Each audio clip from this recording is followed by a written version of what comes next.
up the bus and headed north along the Mississippi River, and we are in Grand Rapids, Minnesota to bring you high school hockey on FSN North. But first, we get you set up here on FSN live from Grand Rapids, Minnesota. Tonight, we've got Moorhead taking on Grand Rapids. Here's a look at the Class 2A state rankings as they stand. Number 1 in the state is Holy Angels. Hill Murray, who we saw a couple of weeks ago, at number 2. The Spuds, we'll see them tonight. They are 3-0 at number 3 in the state. Thank you for joining us here from Grand Rapids for FSN Live. I'm Ron Johnson, and apparently the band is here as well, and we've got a great high school hockey game for you from a great venue here in Grand Rapids. They will host the Spuds from Moorhead. Now let's take a look at how these two teams stack up against each other. Still very early on in the season. Moorhead, however, unbeaten in 3 tries this year. Grand Rapids, with a couple more games under their belt, they are 4-2. You see the scoring. Both of these teams can find the back of the net. The power play and advantage goes to Grand Rapids. They're better than 50% when the Spuds come in at 33%. You see the numbers there, but the numbers don't matter when the guys hit the ice. Grand Rapids, they're a down and dirty team, you know. They like to get there, get the job done, play rough. We'll expect a very hard-working, physical game. They've always had good goaltenders that have played us well. So it'll be, you know, I'll say it's a low-scoring game, and it'll be a high-scoring game. So whatever you say and predict will be the exact opposite. But usually we've had great games, and we like continuing that rivalry. I think Bruce does a great job there, and their program's been very strong. It's just a great honor to play against some of those kids out there. I mean, you always look forward to games like this every year. I mean, it's just something special. They got some good forwards. I think they got 4 good lines. It's going to be tough for us defensemen, but we'll try our best to do everything we got to do. Well, as you say, they definitely are in the top of the state caliber-wise. These are the types of games you put on your schedule, as many as you can, because you got to make sure you test yourself against the best. A big word tonight, tradition, when we talk about Moorhead and Grand Rapids. Now let's head to the guys who will call the game tonight, Anthony LaPanta and Kevin Gorgan. You guys know all about both the traditions. Well, these are 2 of the best in the state of Minnesota. When you talk old school Minnesota hockey, so many of the stories are surrounded by the legendary names that you hear in schools like Grand Rapids. Bill Baker, Rothstein, Jetland, the list goes on and on. But recently it's been Moorhead. They have been the preeminent power in northern Minnesota. What a unique matchup. Old school power in Grand Rapids from the 70s and 80s. New school power in Moorhead, 10 of the last 13. It should be a phenomenal setup tonight here. Take a look at what the Spuds have done since 1992. 10 state tournament appearances. That's 14 seasons. 6 times in those 10 years at the tournament, they've reached the finals. 6 runners-up. That's the statistic about which they are not too thrilled. They have never won the big prize. Now, each of the last 2 seasons, they've finished second in the state. And they've got great depth. They're very, very well coached. Moorhead, a team that always moves the puck well. A lot of heartbreak down there at the state tournament with 6 runner-up positions, but ranked 3rd early. They got another team this year with depth, another team that can go all the way, another measuring stick tonight in Grand Rapids. This is why you schedule these type of games for a team that you think can go a long way into the playoffs. Play a game on the road in Grand Rapids. You'll be a better team at 9:30 when you leave. Well, and Dave Morinville, while frustrated by the fact that they've been there 6 times and haven't won it, it's just a product of having high standards. About 200 other hockey teams in the state of Minnesota that would love to have 6 trips to a state final in the last 14 seasons. On the other side, the tradition is a bit older. Grand Rapids back in the 1970s was the team to beat in the state of Minnesota. Between 72 and 81, they were in the tournament 9 times in 10 seasons. They went to the state finals 5 times during that stretch. They did manage to win the big prize 3 times, and boy, it is a who's who of Minnesota hockey. These names: Lucia, Baker, Rothstein, DeCenzo, Jetland. Unbelievable tradition here at Grand Rapids. Yeah, these guys wrote the book on dynasty in the state of Minnesota. Obviously, we've seen great teams from Edina and Jefferson. We've seen the teams from International Falls, St. Paul Johnson back in the day. But this team in Grand Rapids and this community has been the heart and soul of Northern hockey for over 40 years. And these guys right now are poised to be one of those teams as a current team that can step up and challenge in a section final type of situation, try to get back there and turn that clock back. Dave Morinville put it simply, said said, this is the best Grand Rapids team we will have faced in quite some time, and they've had their way with the Thunderhawks over the last couple of years. Last week we got it started on high school hockey night on FSN with Hillbury and White Bear Lake. Huge rivals, but a lot different than what we'll see here tonight, and I think for two reasons. Number one, you go watch Northern Minnesota hockey, it is physical, and they finish checks. But I think the biggest difference, Hillbury and White Bear Lake are rivals. They're 10 miles apart, and when you go into that arena, one side's Hillbury, one side's White Bear. Here tonight, it is Moorhead at Grand Rapids, and that's a big difference. You're going to see about 90% of these seats filled with the community here of Grand Rapids. There'll be a sprinkling of Moorhead fans, but you're really on the road. There is a road environment. There's one band, that's the home team's band, and you're going to feel like you're in somebody else's house. It's going to be very, very tough for Moorhead if they don't get off to a good start off that long bus trip this afternoon. The one thing they have going for them, they have beaten this team in one-sided fashion each of the last 3 seasons. Ron? All right, Anthony LaPanta, Kevin Gorg, more from those guys later in the show, but now let's take a look at our Dodge Key stat, and we're talking about Moorhead with their advantage in the series, 7-1-1. The Spuds have won the last 4 meetings between these two teams. Grand Rapids has just scored 12 goals, so they'll need to find the back of the net here tonight, but they've been tight games. 5 of the 9 meetings decided by 1 goal or they have been a tie. Much more to come here from Grand Rapids. We get you set for the Thunderhawks and the Spuds on FSN Live.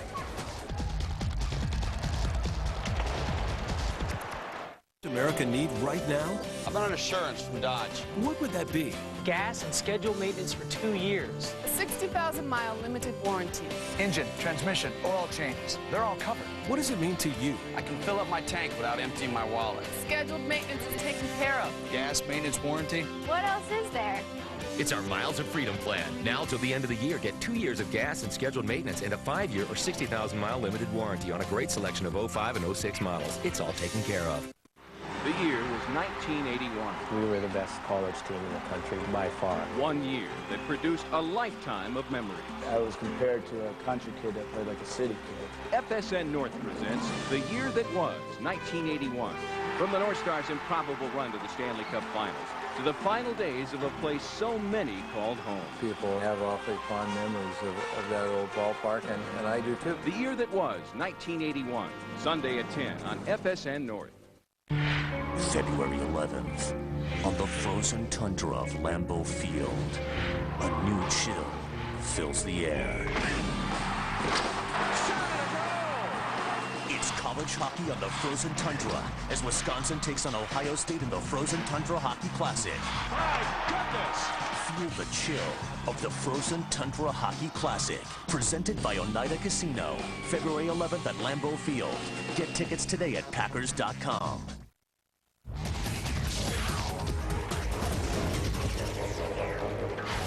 We're back on FSN Live for Grand Rapids and Moorhead. Let's go back to 1975, one of 3 state titles here for the Thunderhawks, and hoping the 2005 season could be maybe another run to the championship. Thanks for joining us for FSN Live from Grand Rapids, and we've got a special guest here tonight, Mark Schroeder, assistant principal for Grand Rapids, but not just the assistant principal, also a former player who knows what it's like to play out here on this ice and play in this kind of rivalry.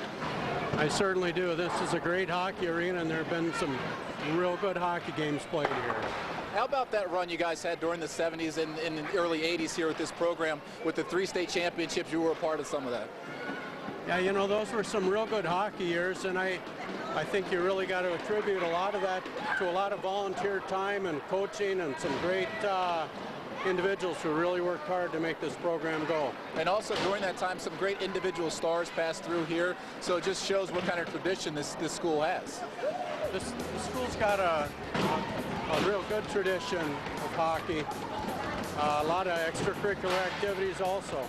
How about that thrill? Every kid playing whatever sport you play, you want to win a state championship for your high school. You had a chance to do that. Just what was that like when you think back on it? You know, I think back to those years, and I think about the people I played with and the lessons we learned. Some great individuals, a lot of fun. And you had a chance to share some of that success with your brother as well, so that's got to be kind of thrilling for your family. My younger brother, 2 years younger, played on some of those teams also. How about about this atmosphere here, taking on Moorhead? It's a team that people, it's one of the big rivalries here in the northern part of the state. We see the fans are all over the place, and these guys are excited. How about this atmosphere here in your place? This is going to be a hot game tonight. Moorhead always comes big, strong, fast, a lot of skills, and it's going to be a great game. All right, Mark Schroeder, assistant principal and former Thunderhawk, thanks for your time.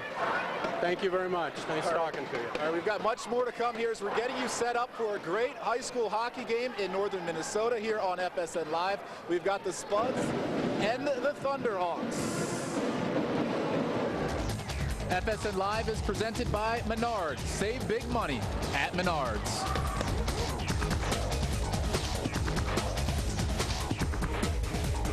G's 2 suits for $150 event is on.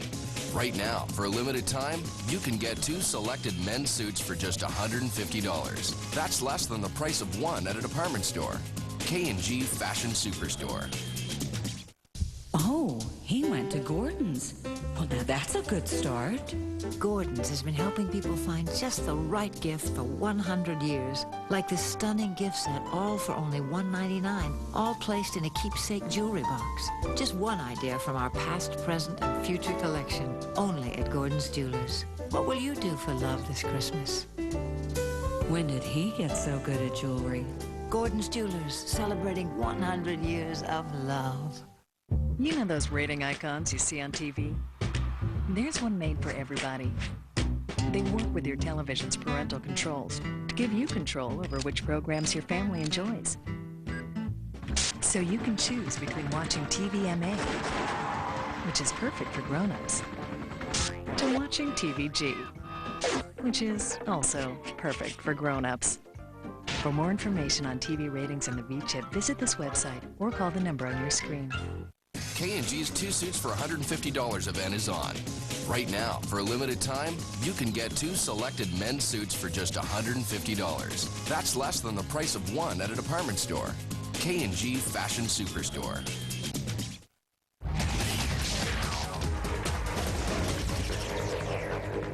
You know, they're always a good team, and I guess the only way to look at it is it's always fun to go and play a good team in your own home barn.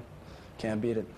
Oh yeah, we lost a lot of guys, and last year was supposed to be our year, and everyone thought that's when we were going to do it. Now that just gets me even more eager to go out there and now get it done when I'm a senior, and I really want that state tournament bad.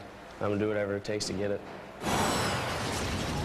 FSN Live here in Grand Rapids, Minnesota, as we have made the trip north. Thank you for joining us. I'm Ron Johnson, getting you set up for Moorhead and Grand Rapids. We're going to talk to both the head coaches. Let's start with Anthony LaPanta, who's with Moorhead head coach Dave Morinville. He's good, too.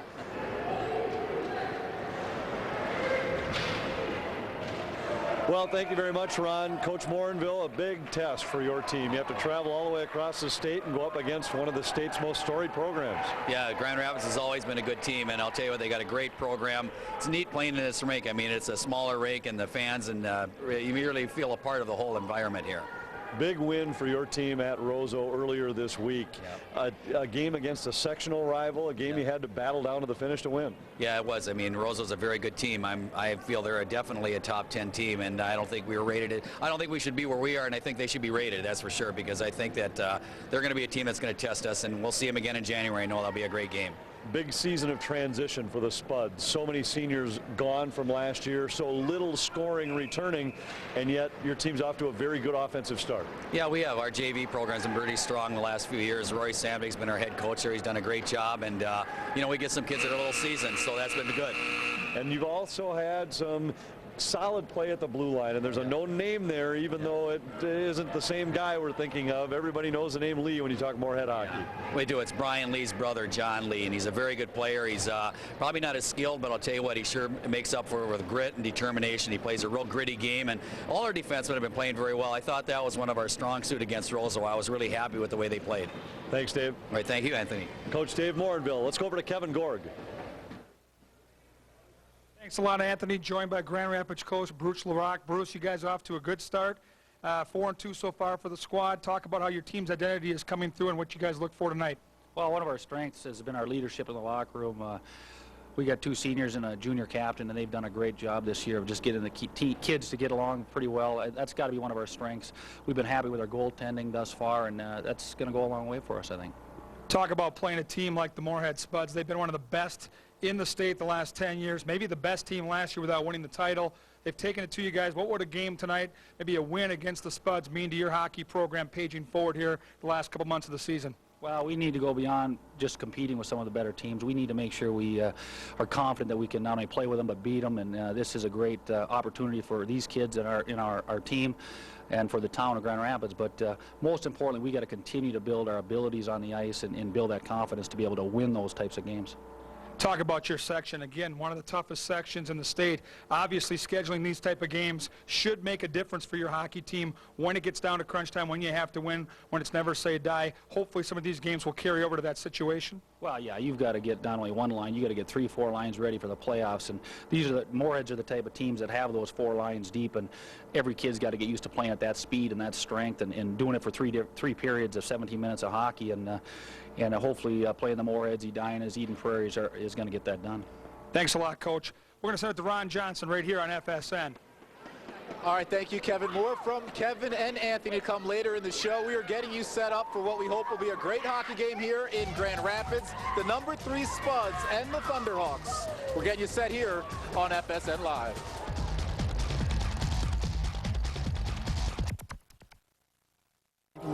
So where's everybody from? I'm from Sydney, Atlanta, LA. I'm from a faraway place called First Place, actually. It's a shame you'll never see it, because it's lovely. Lots of open roads, just driving. Hi, Joe Sensor here. Are you looking to watch your favorite team in brilliant high definition? Then Joe Sensor Sports Grill is your only destination. 25 new massive high-definition screens highlight the best place to follow sports from around the country. Sensor's award-winning kitchen features a full menu of game day favorites, from steaks and ribs to your classic burger. Joe Sensor Sports Grill with 3 metro locations, now more than ever, your ticket to food and fun.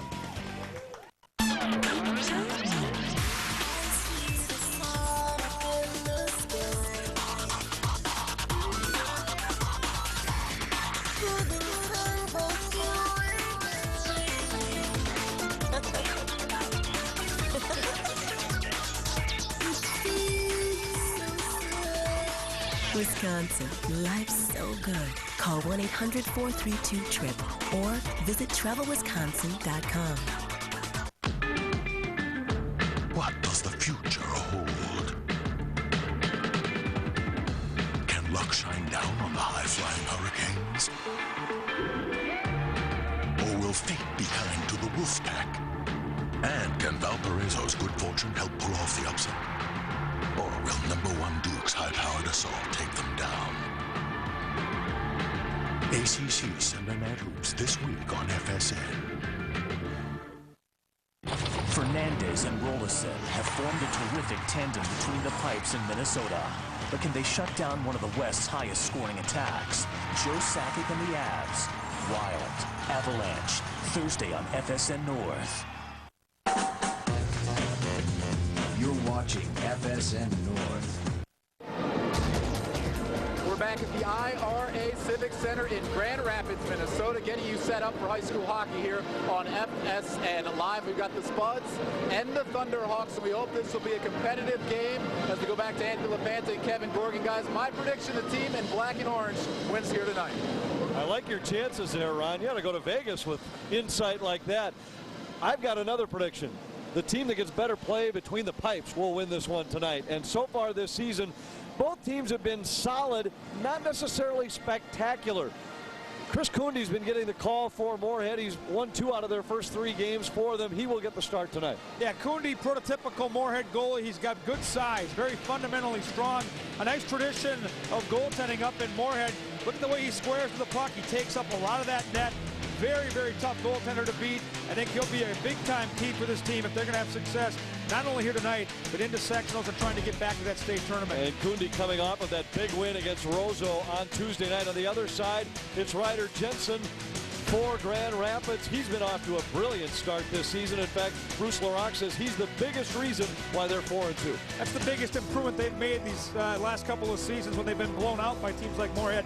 very athletic goaltender, moves around laterally extremely well. The key for him tonight is not to give up those rebounds. A goaltender that likes to flash and dash like he does needs to put those rebounds to the corner. Moorhead's big and strong, and they always crash the net, so those rebounds need to be away from the slot and into the side of the net, into the corner. And he has faced a tremendous number of shots this season. Tonight, this Moorhead team, which comes at you in waves, they transition as well as anybody in the state.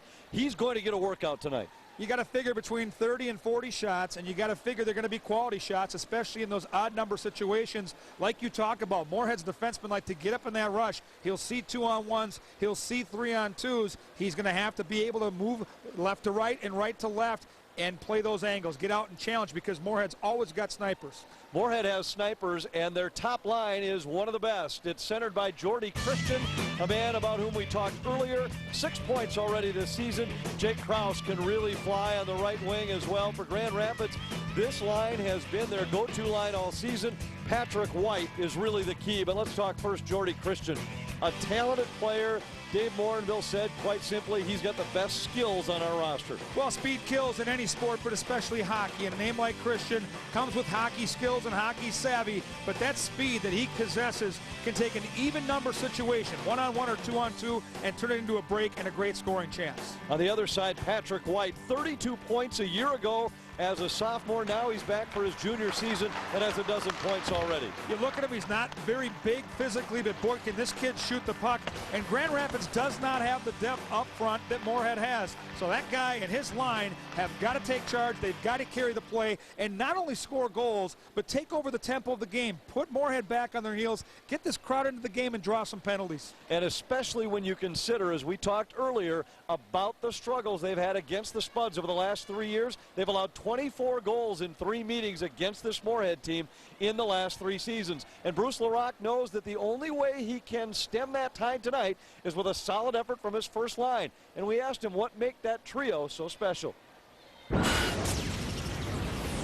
know, they've definitely led our scoring. There's no doubt about that, and we need to rely on them both on the power play and the regular strength. But, you know, little by little, we're getting a little more scoring, I think, out of some of the other lines. Patrick White's a big, strong kid that needs to just keep getting better. And he's got 2 wings that can go up and down the boards pretty well and dig in the corners for them. So far, we've relied on them quite heavily. But we try to put 3 to 4 lines on the rink, which we're going to have to do throughout the year. One of the big keys tonight, Grand Rapids at home, they will get the last change. Look for them early in the game to match their top line against Moorhead's top line. But as the game progresses, we'll have to keep our eyes on that matchup because LaRock's going to have to react to what's happening on the ice. It's a poker game, and you have to use that home sweater to your advantage and get that top line out there late in the period, maybe against Moorhead's second or third line, especially if it's a tight game. Those one-on-one battles between the coaches can make the difference if this game stays close. And one of the other challenges staring LaRock in the face tonight is how do you convince your team that has been blown out by this squad 3 years in a row that they have a chance to win here tonight? First thing you got to talk about is the amount of points that have been graduated from this Moorhead team. Over 95% of their points from last year's team are gone. It's a new team. You got to tell these kids it's not the same team that beat you. You're at home, and you're a better team with better goaltending. So stand up, fight them toe-to-toe, and see who gets the carrot. Grand Rapids has already won a couple of games against Section 7 rivals. Now tonight, they try and prove it against one of the premier teams in the state, a Spuds team that will have only 3 seniors on the ice tonight. Ron? All right, Anthony LaPanta, Kevin Gorg, looking forward to the call from them coming up at the bottom of the hour. We've got a great one here tonight on FSN. Moorhead and Grand Rapids. The fans sound like they're ready. The band is ready. We're up, you're ready at home. We're back to wrap up FSN Live after this from Grand Rapids, Minnesota.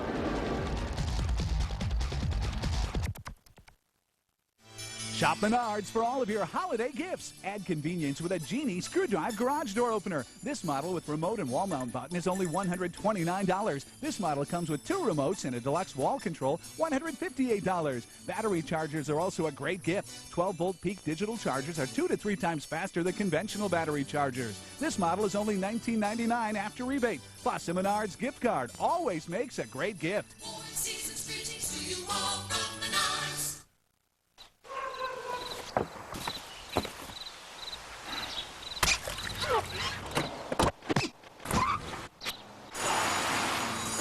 Hi, Mom. Hi, honey. Look in the toy bin. You found Isn't that great? With Stow and Go Seating and Storage, Dodge Grand Caravan can help you save the day. It's our Miles of Freedom plan. Get 2 years of gas and scheduled maintenance and a 5-year or 60,000-mile limited warranty on Grand Caravan. Timberwolves basketball is on FSN North. Armed with one of the league's deadliest weapons, the Wolves are hungry for a return to postseason play. Can KG and company emerge from the pack and reclaim their once powerful position in the West? The story unfolds all season long on FSN North. Wednesday, the Wolves battle the Hornets on FSN North.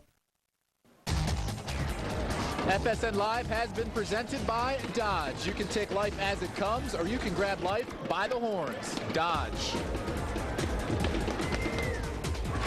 And here come the Spuds with a big 3-0 lead. They turn it into a 2-on-1. Here's a odd-man rush. It's sent it across. They score! Popping it home is Nolan Oliver, and it's 4-0 Spuds. Well, Moorhead Spuds, for the 5th time in their school history, will be playing in the championship game for the state title.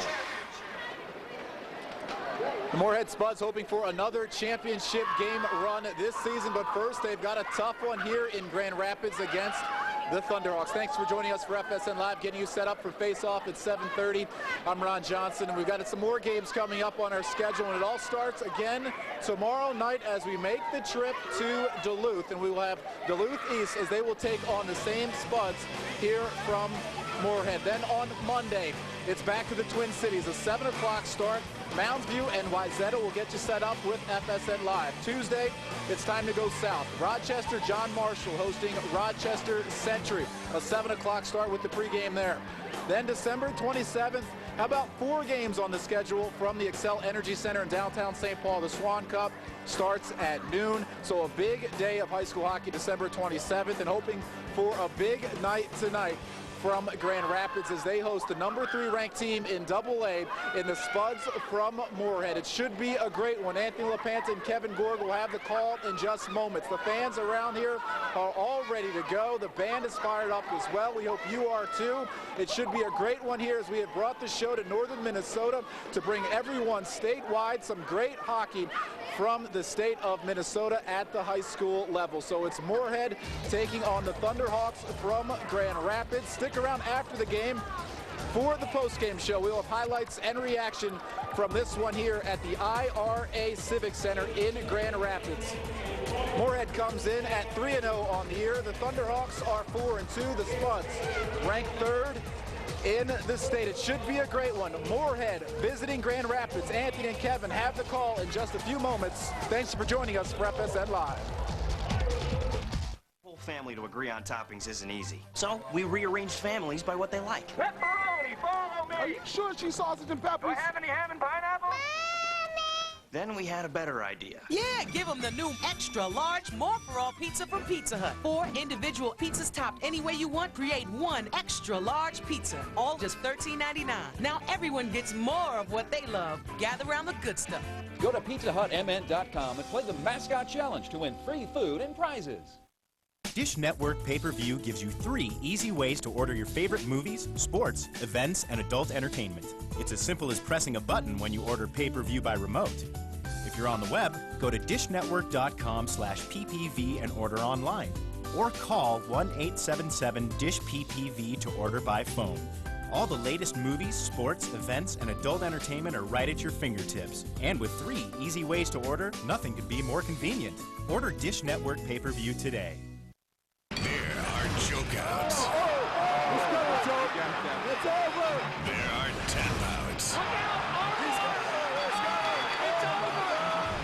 And there are submissions you won't believe.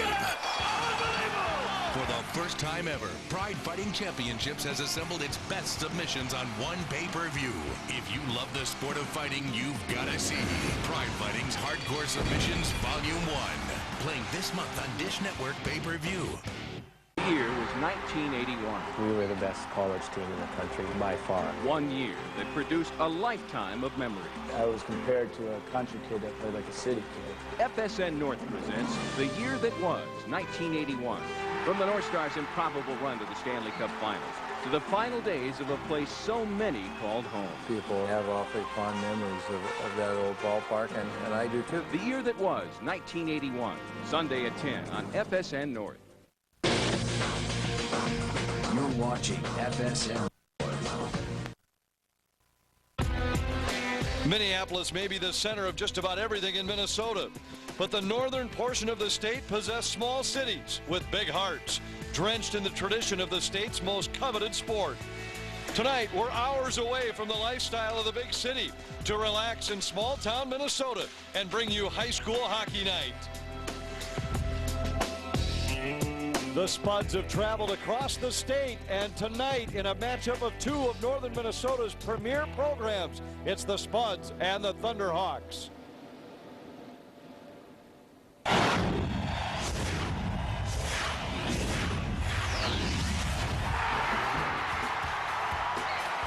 The IRA Civic Center in Grand Rapids, Minnesota, where tonight the undefeated and third-ranked Moorhead Spuds are in town to do battle with Grand Rapids.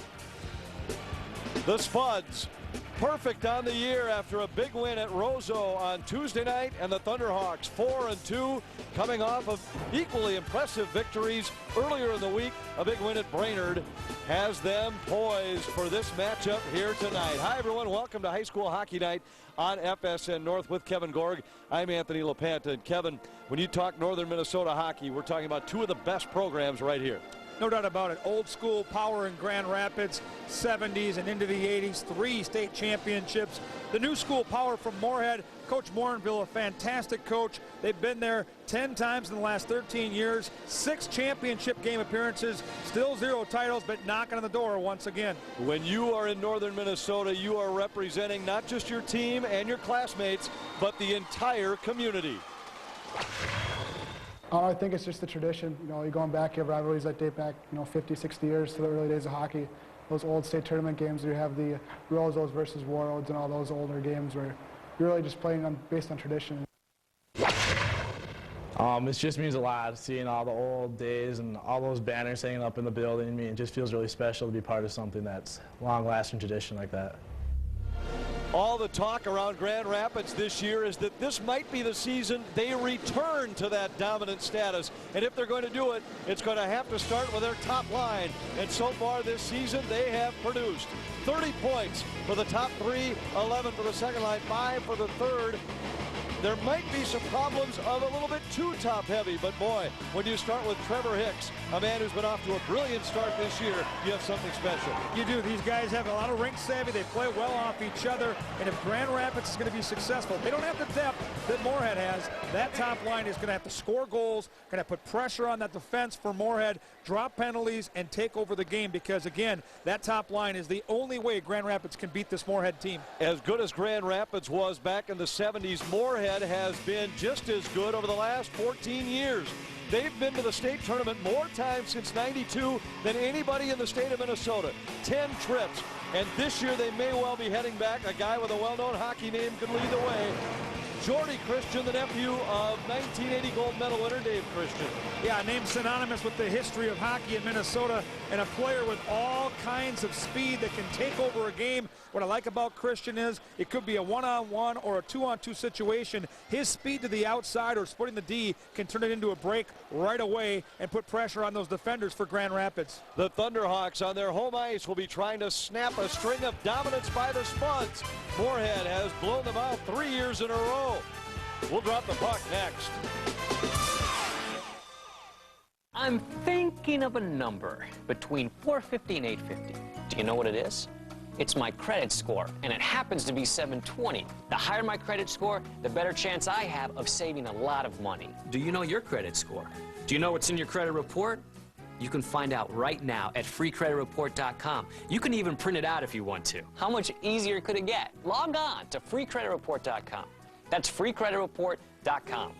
Offer applies with enrollment in Triple Advantage.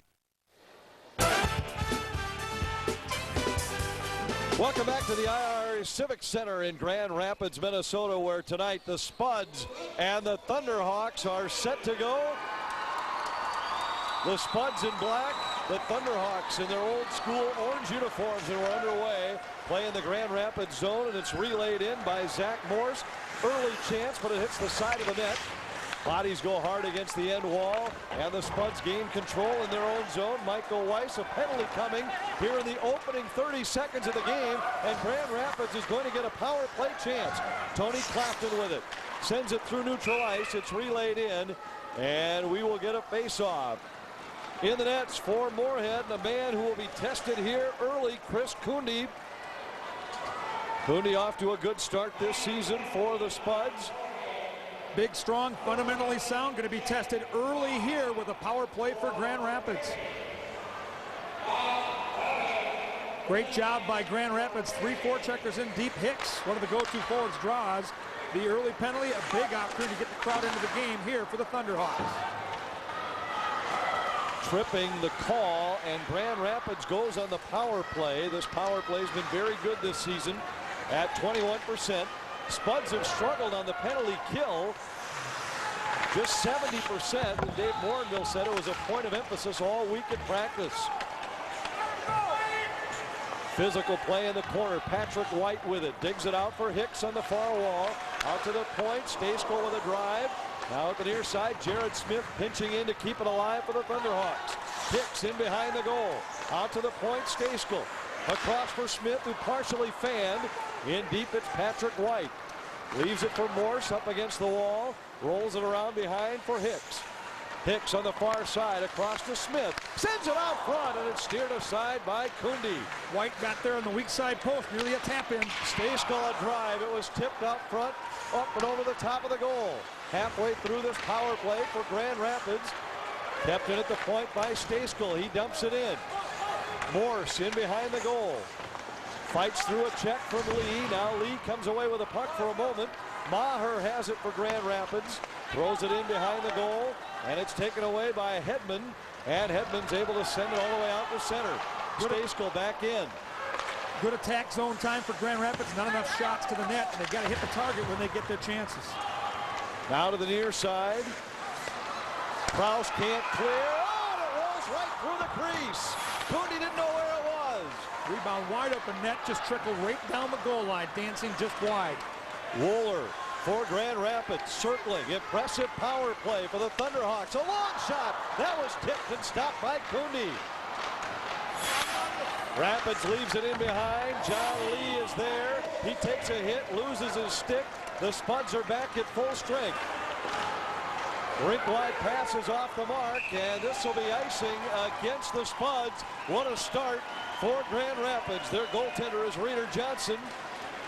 3-2 this season with a 2.56 goals against average. Biggest improvement that the coaching staff can see from the last couple of years is in between the pipes. And it's important for this young man to get some action, because now with his team on the power play, he's been sitting down there nervous and cold for a few minutes of this game.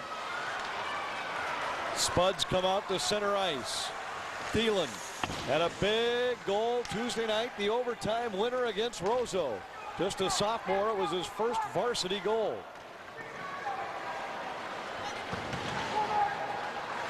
Tangle in the corner. Roy comes away with it for Grand Rapids. They chip it out to center ice. Makinen jumps around a check. Couldn't maintain his balance. And now the puck is up and out of play. And we'll get a face-off. Kevin, let's take a look at your game plan.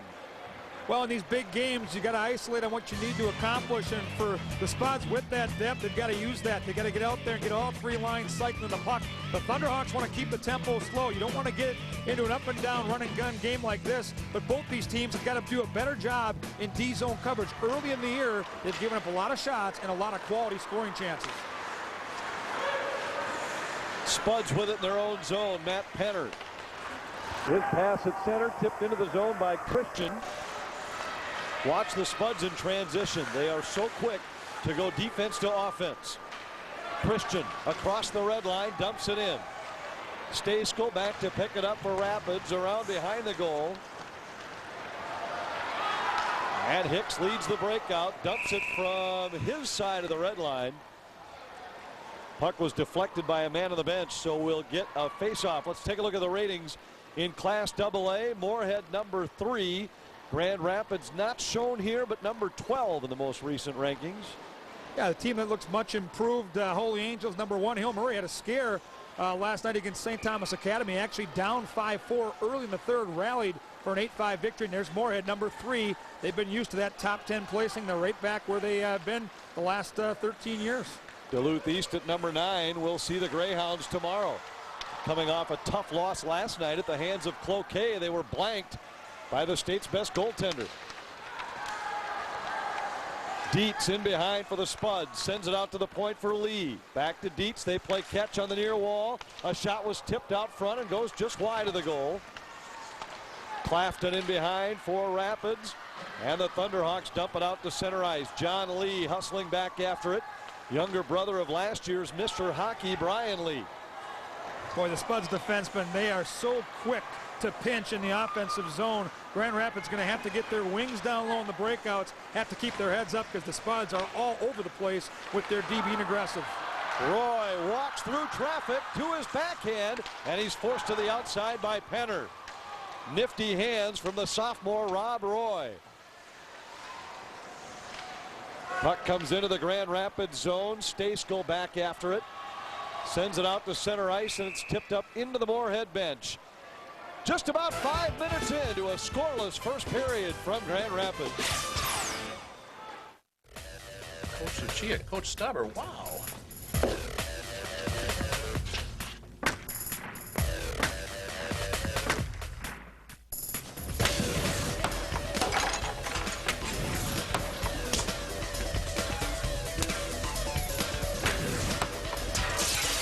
Hey, wait a minute.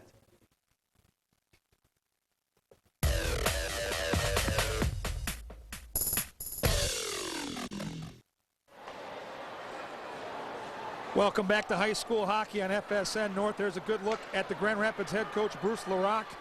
Genuinely excited today when he talked to us in his pregame meetings. Really feels like this hockey team, speed-wise, matches up with the Spuds. And early on, a nice power play, Anthony. I really like the way Grand Rapids assumed control in that offensive zone. Had to have something good happen early, and even though they didn't score, I think they proved they could play. Break wide pass and a shot right on, saved by Kundi. Best save of the night for Kundi, left to right, pad level save. Great chance again, created by the offense of Patrick White, 6 in orange. White dumps it in. Kundi will cover, and we'll get a face-off in the Spud zone.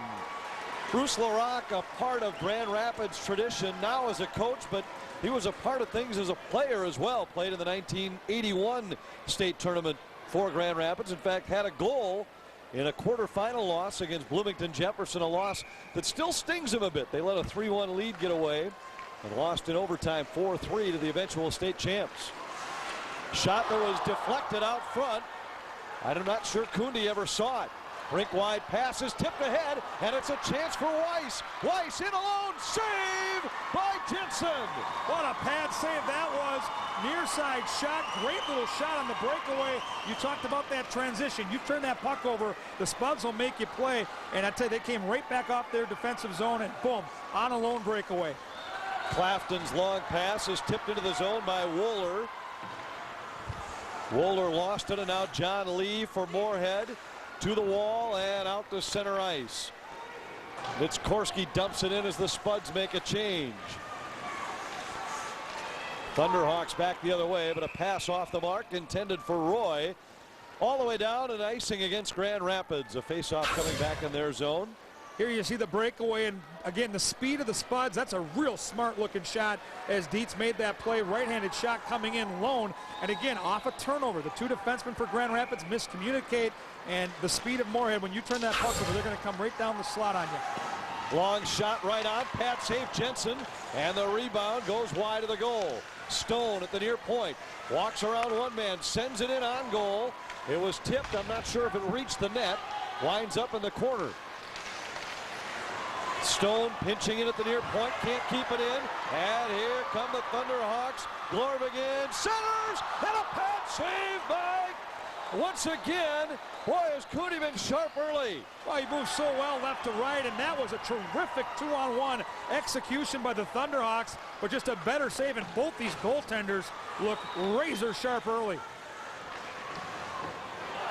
Puck comes all the way down, icing against Grand Rapids. Boy, we have seen great chances at both ends, and Kundi and Jensen have been brilliant. Yeah, both these goaltenders are making huge saves. We saw the breakaway save for Jensen, and this is Kundi's turn, but I love this pass. This is a beautiful saucer by Glorvigen, and again, left to right, getting that pad down, perfect form. Love the flow of this game, up and down the ice. We talked about our opening telecast with White Bear and Hill Murray. It looked like an early season kind of choppy game.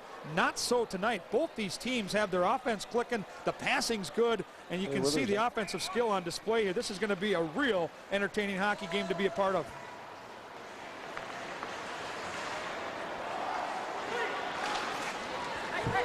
Play in the rapid zone. Christian high in the slot. Sends it back to the point. Foss, a long shot, hit the side of the net. Thunderhawks can't clear. Weiss kept it in. And now Clafton has it for Grand Rapids. Patrick White. Poke checked off of his stick by Lee. Christian's in the slot. Weiss trying to get it to him, but it hit a skate.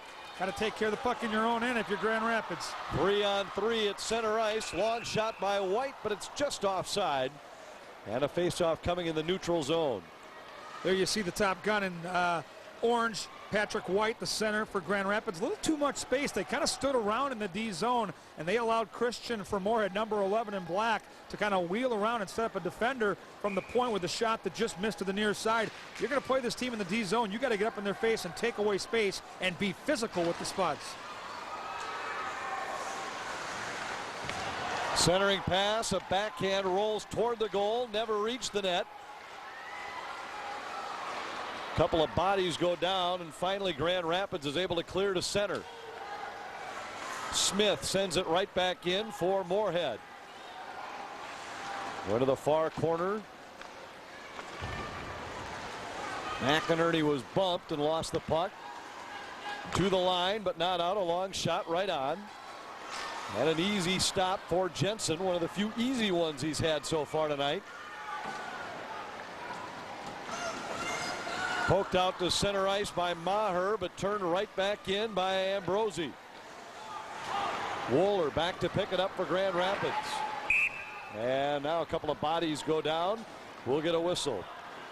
The Minnesota Wild Pond Hockey Championships will take place on Lake Phelan as part of the St. Paul Winter Carnival on Saturday, January 28th and Sunday, January 29th. For more information or to get your team registered, visit wild.com. They have goaltenders in pond hockey. Could you get yourself in there? I'm ready. No goalies, but I'm ready if they need me. I can come out of retirement, get that glove saving a beauty rekindled in that net. You could show off a little quickness. Kind of. The very deceptive quickness on my side. Spuds with it in the offensive zone. A shot is deflected. That goes wide of the net. Clear to the line, and Glorvigen relays into the Moorhead zone. Thielen back after it for the Spuds. Sends it out to center ice. Roy taps it back for Jared Smith. He lost it. It's dumped in by Ambrosi. Spuds go off on a change. Clafton behind his own goal. Starts out up the right wing. Harassed from behind by Thielen. Christian comes away with it and rolls it in on goal. Jensen will cover it up. Past the halfway point of this first period, and there's still no score. In an ideal world, your power company would always be there for you.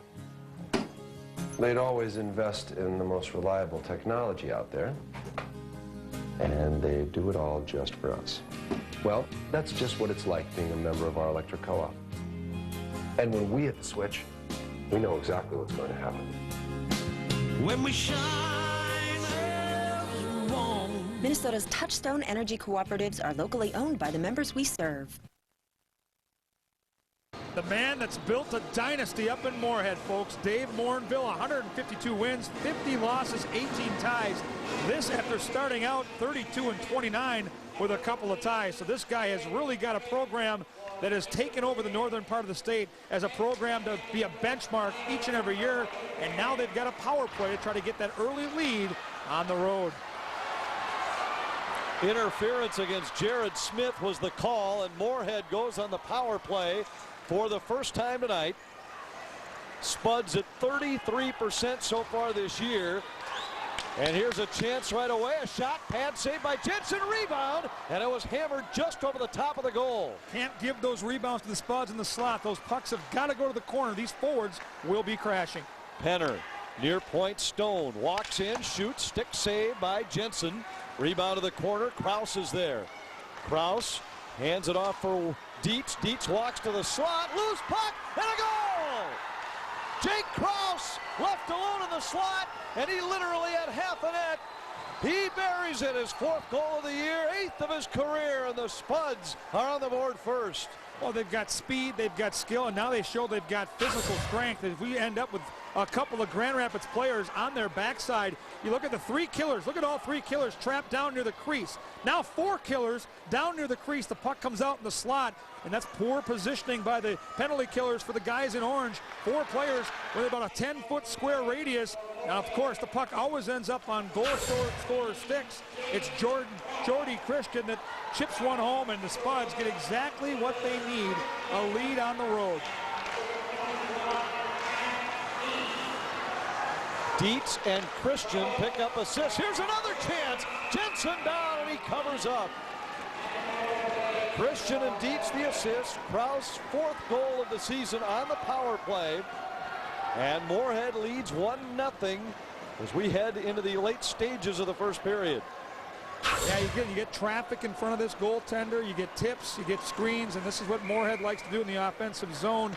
Jordy Christian made the play on the first goal to get that traffic, and it was Kraus that cleaned it up. It looked like an 11. It was 17 in black, and Moorhead right now in the last 5 minutes has taken over this hockey game, has put pressure on these defenders. Grand Rapids now is starting to turn the puck over. That psychological battle, now they have to overcome it because they've got a team that they know they've been beaten by soundly the last couple of years that's taken it to them. 24-5, the combined score of the last 3 meetings between these teams. Mackinnon fires it in. Foss back after it. Another name that will be familiar to Moorhead fans, Jeff Foss. Older brother Jace was a part of a couple of state tournament teams. Foss fires this one into the far corner. And Rapids back after it. Jared Smith plays it around to the near side. Tried to get it out of the zone. Kept in by Weiss. Now they poke it out to center ice, and Penner fires it right back in for the Spuds. Right now, Moorhead's got the ice tilted. They're taking over the neutral zone. They're holding the puck in, establishing the forecheck. Big-time hockey. Shot right on. Oh, Jensen thought he had it. It was behind him, and an alert play by Jared Smith, who rifles it out of play. A break for the Thunderhawks here. I like this Jared Smith, 3 in orange. He walked into our interviews this afternoon with a great tie and a great attitude. This is just heads up. Would have been very easy to assume that puck was covered. He was looking for someone to cover or a loose puck. That puck's going in. Boom. 3. Johnny on the spot. Clears it. Gets the whistle. But once again, Grand Rapids needs to get that offense cranked up again. They were off to a good start. Now they're back on their heels. Hicks had a man out front of the net. Couldn't get him the puck. Now White with it, fires, saved by Kundi, rebound to the corner, penalty coming here against the Spuds, and Grand Rapids will go on their 2nd power play of the period. It's a holding minor. The Thunderhawks with a man advantage. Let's check in with Ron Johnson. Let's watch the penalty instead. Eric Hedman, number 6, the man to watch. Zach Morse going to the net. And again, good positioning. Grand Rapids cycling the puck. And again, if you get your feet moving, puck in the offensive end, good things will happen. They had good attack zone time last time they had an automatic advantage. Just going to get a lot of shots to the net. Spud shorthanded. Fired in by Kraus. And now Rapids will start back. Stejskal with it. For Smith. Smith had it poked away by Christian at center ice. Now a giveaway. Christian works his way into the zone. Hicks rams him hard up against the near boards. Morse with it. Stejskal hits center ice. Ahead on the right wing for Morse. Just onside to the slot. He's dumped. There'll be no penalty there, and Christian's able to dump it all the way down. Break for Moorhead. They almost went down 2 men there. That could have been called, but the officials let it slide. Still no shots on goal so far in this power play situation, almost halfway through. Smith just onside at the Moorhead line. Spuds are able to send it all the way back down. Inside a minute in the man advantage. Grand Rapids looking for the tying goal here late first period. Rink wide pass from Wohler. Tipped into the zone. Welliver sends it into the corner. Wohler's there. A stick flies out front of the net. Rink wide pass tipped in by Clafton. Maher goes up against the boards for it. Sends it in behind for Wohler. Out to the point, Clafton works around one man. Fires a shot that got through on goal. Easily steered aside by Kundi. On the near side. Wrapped into the far corner by Cone. And the Spuds are able to send it all the way down inside 20 seconds in the Grand Rapids power play. Glorvigan across for Wohler on the right wing. Foss tangles with him in the corner. And the Spuds have done a brilliant job killing penalties so far tonight. This will be offside against the Thunderhawks. And a faceoff coming in the neutral zone. Spuds are back at full strength, and they still lead it 1-0.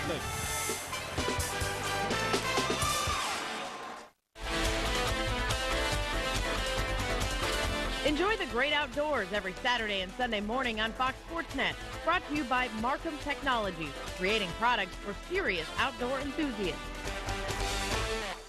HomesToTheMax.com, where you'll see virtually every home listing in the region and find your most valuable home asset, a professional RE/MAX agent. HomesToTheMax.com. Log on and let's get moving. Powered by RE/MAX. 1-0 Spuds, but once again they are going to be a man short. Yeah, big opportunity. Grand Rapids here the last few minutes has been back on their heels. They got nothing going on their most recent 5-on-4 situation, but they get handed another gift by the Spuds.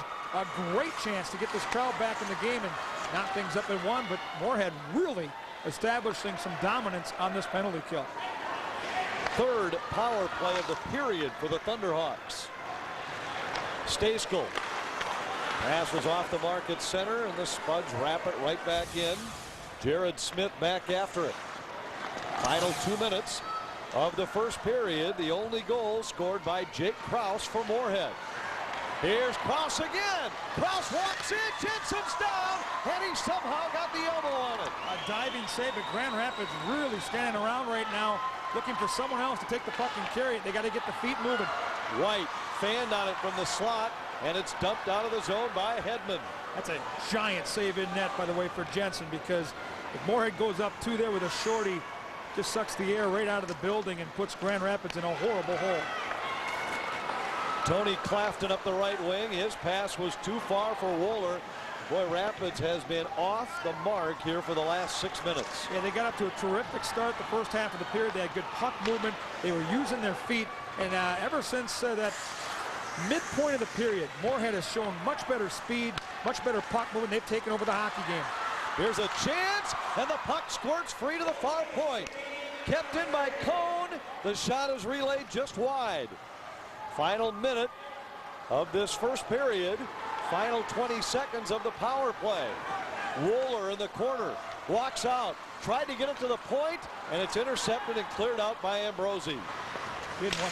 Great penalty killing by the Spuds, taking away those passing lanes. Now watch these final 30 seconds. The way things are going, Rapids cannot afford to give away a goal. Christian fires. Pad save Jensen. Clafton clears. Not out. Foss kept it in. He walks around a check, but is dumped. And we are going to have a penalty against the Thunderhawks. It'll be a trip against Patrick White. And this one could be just as important as a goal allowed in the final minute of a period. Yeah, no doubt about it. Moorhead is just creating way, way too much momentum right now. And we'll take a look at the replay. You get the skate out right there. You can't do that.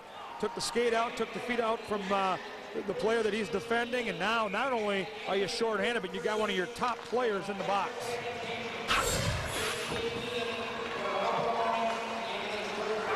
Stone fires. It goes wide of the goal. And the Thunderhawks are able to send it all the way down. 10 seconds in the period. Moorhead's power play produced the game's only goal thus far. They're on the man advantage here. Stone sends it rink wide. Christian fires. And at the buzzer, Jensen comes up with a big blocker stop. Grand Rapids really hanging on down the stretch in this first period. The first 4 minutes, outstanding for Rapids. The last 6, they were hanging on and are fortunate to be down only a goal. Yeah, opening minutes of the game, good speed, good puck movement. That turned halfway through the period, turning the puck over, standing around and letting Moorhead dictate the play. They got to come out in that second period, kill that penalty off, get this crowd back involved, and get some shots to the net. They do have the potential to be in this hockey game, but right now they're just being outworked. Grand Rapids has dominated their opponents in the first period this season, but tonight they are down 1-0 after 1 on high school hockey night. If you really like shopping online, but you don't like waiting and waiting for packages to arrive, Circuit City makes it simple.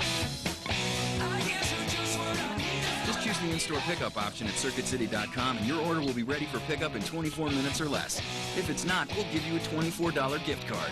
Right now, get this Kodak 3.2 megapixel Easy Share for just $99.99. And check Sunday's paper for our holiday wish book with hundreds of great gifts.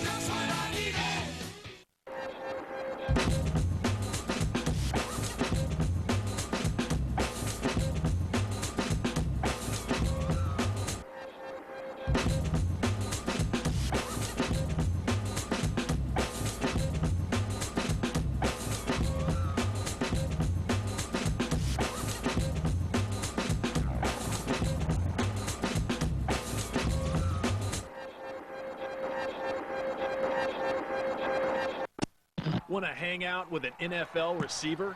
You think you got what it takes? Now, you could put Torrey Holt in your room with Fathead. Hey, you call me a fathead? Big and bold, Fathead is pure NFL power and action. Man, I didn't know I looked that good. Fathead are easy to put up. Just peel and place. Fathead won't damage your walls and can be moved over and over. That's all you gotta do? Too big and real for retail stores? Just visit Fathead.com to find all of your favorite Fathead teams and players. Officially licensed by the National Football League and Players, Inc.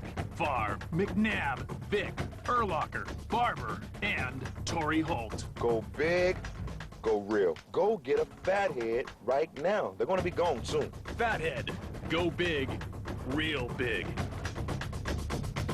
Classic and collectible. Fathead.com. What are you looking at? You're watching FSN North.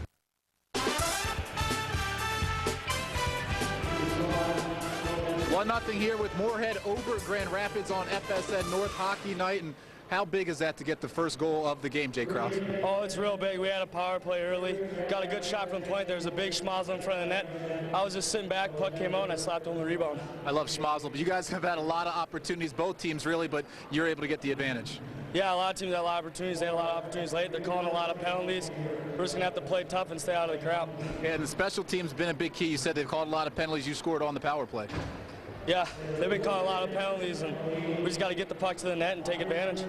Just how about this atmosphere for you guys coming on the road and having to deal with this hostile environment against a pretty good team? Oh, it's real fun, man. You can tell there's a lot of home fans here, and they're favored big time. It's a lot of fun around here. We just got to stay tough and keep going. All right, thanks for your time. Thank you. Okay, that's Jake Krause, a power play goal to give his team a 1-0 lead. The Spuds with the early lead here in the first intermission, taking on the Thunderhawks in Grand Rapids. Held it in left point for San Jose. Broken up though by Chouinard. Chouinard now has a breakaway for Minnesota. Chouinard is in, shoots, scores! Mitchell starts out Koivu. Koivu long pass, Bouchard. Bouchard breakaway, in, shoots, scores! Pierre-Marc Bouchard. Here's Correa though. Correa moves it in a breakaway, fires it on, a save by Manny Fernandez. Fires out the left glove and robs Correa. February 11th, on the frozen tundra of Lambeau Field, a new chill fills the air. It's college hockey on the frozen tundra as Wisconsin takes on Ohio State in the Frozen Tundra Hockey Classic. My goodness! Feel the chill of the Frozen Tundra Hockey Classic, presented by Oneida Casino, February 11th at Lambeau Field. Get tickets today at Packers.com. Fox College Sports has the recipe for the ultimate college reunion. Start with over 450 live college basketball games. Add conferences like the Pac-10, ACC, and more. Toss in news from around the NCAA. And garnish with the hottest coaching shows. This is the place where college basketball never ends. To order Fox College Sports, call 1-877-2GET-FCS. This week on FSN's Pro Football Preview, our insiders get you up to speed on the playoff picture. We're not worried about the division race. We just got to go win. With up-to-the-minute breaking news. I guarantee that I will not be stopped Sunday. And expert analysis. This team right now is shell-shocked. Interviews that take you inside the locker room. I got the whole back because I can do whatever. The weekly preview show that can't be missed. FSN Pro Football Preview. Tonight on FSN. We're here on FSN North in Grand Rapids, Minnesota for high school hockey night. Moorhead 1-0 over Grand Rapids in our first intermission. We talked about tradition and all the players that come out of Grand Rapids. We have another one now joining us, Jim Jetland, and you've been a part of this long tradition. The school has won 3 state championships. You won one in '76. What's it like to be a part of the history here with this program? Oh, it's absolutely fabulous. The players that have come out of here over the last 25, 30 years have been wonderful, and to be a part of that tradition is a very special thing. I haven't been to a game here in a long time, but it's got a nice feel to it tonight in this game. Yeah, it definitely does. How about this atmosphere in this building? To me, it just explains what Northern Minnesota high school hockey is all about. You know, I had heard over the last few years that the fan base had dwindled a little bit, but it sure doesn't feel like it tonight. I can remember back in the mid-'70s and early '70s, you'd come in here and people would be hanging from the rafters, and I'm sure the fire marshal would probably have something to say about that today, but people would have season tickets to, forever to get into these games. It was just a great atmosphere, and I feel a little bit of that tonight. I hope the fire marshal isn't watching, so we'll forget about that part. Just talk about some more hockey here. What is your assessment of your old team here so far in the first period? Well, you know, I think they're playing very well. They came out with a lot of jump in the first half of that period. A couple penalties, I think, took a little bit of the momentum out of their side, but I thought they had some good breaks, good chances early, hit a post, miss a net by just a bit, but I thought they really played very, very well the first half. Penalties kind of hurt them the second half. Now, you don't only have championship ties here, but also with the University of Minnesota. How about winning a title with that program under Herb Brooks? You know, it was special here, but it was really special at the University of Minnesota as well. I had the chance to play on the team that won the national championship in '79 and had some great hockey players on it. It was Broughton and Ramsey and Kristoff and Strobel and Verkota and Janacek, and goes on and on and on, and just, you know, just a chance to play for Herb Brooks. You know, if you saw Miracle, I guess on ice it was, that was pretty accurate portrayal of how he treated his players. He was fair, but he was hard on them, and he expected a lot out of you, and it was really an honor to play for him. How much of those life lessons did you learn 20, 25 years ago from him that you carry on with you today? You know what? It's just amazing how much you learn from sports and from somebody like Herb Brooks. It's you learn a lot about winning graciously and losing graciously, and you learn a lot about teamwork, and it's just, every day I rely on things that I learned from the sporting world and from people like Herb Brooks and Jim Nelson here in Grand Rapids and Gus Hendrickson, and you learn so much from sports from your coaches and your teammates. All right, have fun the rest of the game. Thanks a lot, Ron. All right, that's Jim Jetland, the former champion here with Grand Rapids and also with the Gophers. We're in our first intermission with Moorhead up 1-0 over the Thunderhawks. FSN Live. Your teams, your athletes, your home for the most comprehensive local sports coverage. FSN Live. Before the game, after the game. Weeknights at 10, only on FSN North. Tonight on the best damn sports show, period. The Straight Train, Michael Strahan on the Giants' upcoming battle with the Chiefs. Plus former Bears QB Jim McMahon and actress Holly Robinson Pete. Tonight at 11:30.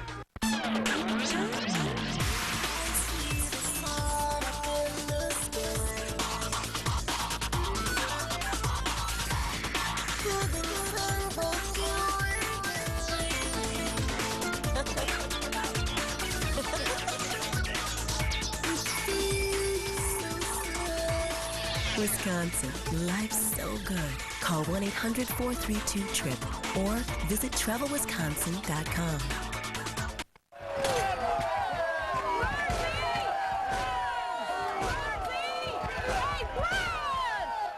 License and registration, please. You're going to give me a ticket for cross-checking? Nope, speeding. You were skating at an unsafe speed, and I really hope you don't drive that fast. But I never speed when I'm driving. Speeding puts other lives on the road at risk. I know. Minnesota drivers need to slow down. So no ticket? Ha! Speeding. Now that's a penalty.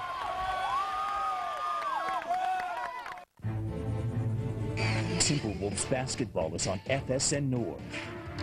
Armed with one of the league's deadliest weapons, the Wolves are hungry for a return to postseason play. Can KG and company emerge from the pack and reclaim their once powerful position in the West? The story unfolds all season long on FSN North. Wednesday, the Wolves battle the Hornets on FSN North. You're watching FSN North. 1-0 Moorhead after one. Welcome back to high school hockey night on FSN North. Well, Kevin, we felt like Grand Rapids had to come in here and make something happen early. They had to get a positive jump early. I felt they got that. Even though they didn't score, they proved that they could skate with this Moorhead club. They got in the offensive end. They had great puck movement, a couple of outstanding scoring chances, and for the first half of the period, really were the better hockey team. Took a couple of penalties, got back on their heels, and then the speed and skill of Moorhead, maybe some bust legs early, but boy, the Spuds showed why they're number 3 in the state that second half of the period. They did. Let's take a look at some of the highlights from the first period. The story was goaltending, and on both sides. Well, Kundi right here, left to right in a 2-on-1 situation, making a game-breaking save. But then the turnovers, and in transition, as you talked about it, the Spuds are so good. Dietz comes in, kick-level save, and a beauty by Jensen. And finally, a scrum in front of the net. Moorhead going to the net. Watch 4 jerseys in orange. 4 penalty killers within 10 feet. That can't happen. Kraus makes them pay. Power play goal. I think they call that schmozzle out front of the net. I didn't know that. It is now a schmozzle. I like that term. Shots on goal, 15 for the Spuds, 8 for Grand Rapids. But scoring chances actually favored the Thunderhawks in that period. The penalties and the power plays are key. First of all, because they're always key. Second of all, because Moorhead is going to go on the power play to start this second period. We always talk about goals in the final minute or two of a period being huge momentum swings. How about a penalty in the final 30 seconds? How about a penalty in the final 30 seconds after you've been dominated the second half of the period? And now a team with those skeletons in the closet, with those blowouts in the back of their mind, whether they were on that ice or playing JV hockey, they knew coming in, this was the number 3 team in the state. They knew they had to go out there and establish something. But right now, their confidence has been rattled, and now they've got to kill a penalty. The flip side is you get that killed, you get momentum back on your side, you get back to playing your game of hockey. 1-0 for the Spuds after one. Stay with us. Second period in a moment. Hitters are made, not born. Derek Jeter here for Zip and Hit Pro, the great new hitting trainer that's guaranteed to improve your swing and make you a better hitter. Introducing Zip and Hit Pro, the revolutionary new way for players of all ages to quickly develop your batting skills and get more hits. Zip and Hit Pro allows you to take batting practice almost anywhere. The batter attaches Zip and Hit Pro's anchor end to a pole, tree, or fence and sets it to the desired height. The pitcher pulls the durable nylon cord tight, then it's just zip and hit. Great hitters have to be able to hit all kinds of pitches. Zip and Hit Pro delivers fastballs, changeups, curves, and sliders at speeds up to 65 miles an hour. Plus, it teaches the top half hitting technique that gets you hits. The nylon cord acts as a level swing guide to develop great line drive swings that make you a better hitter. You get a perfect pitch every time with Zip and Hit Pro, so you can quickly perfect your swing in every part of the strike zone. Zip and Hit Pro is cool and really improved my batting average. It's great for softball, too. It got rid of my chops and uppercut swings. Now I hit all over the strike zone. No more chasing bad pitches, broken windows, or dented cars. Zip and Hit Pro's safe because the ball always stays on the cord. Zip and Hit Pro is fun and a great way to spend time together.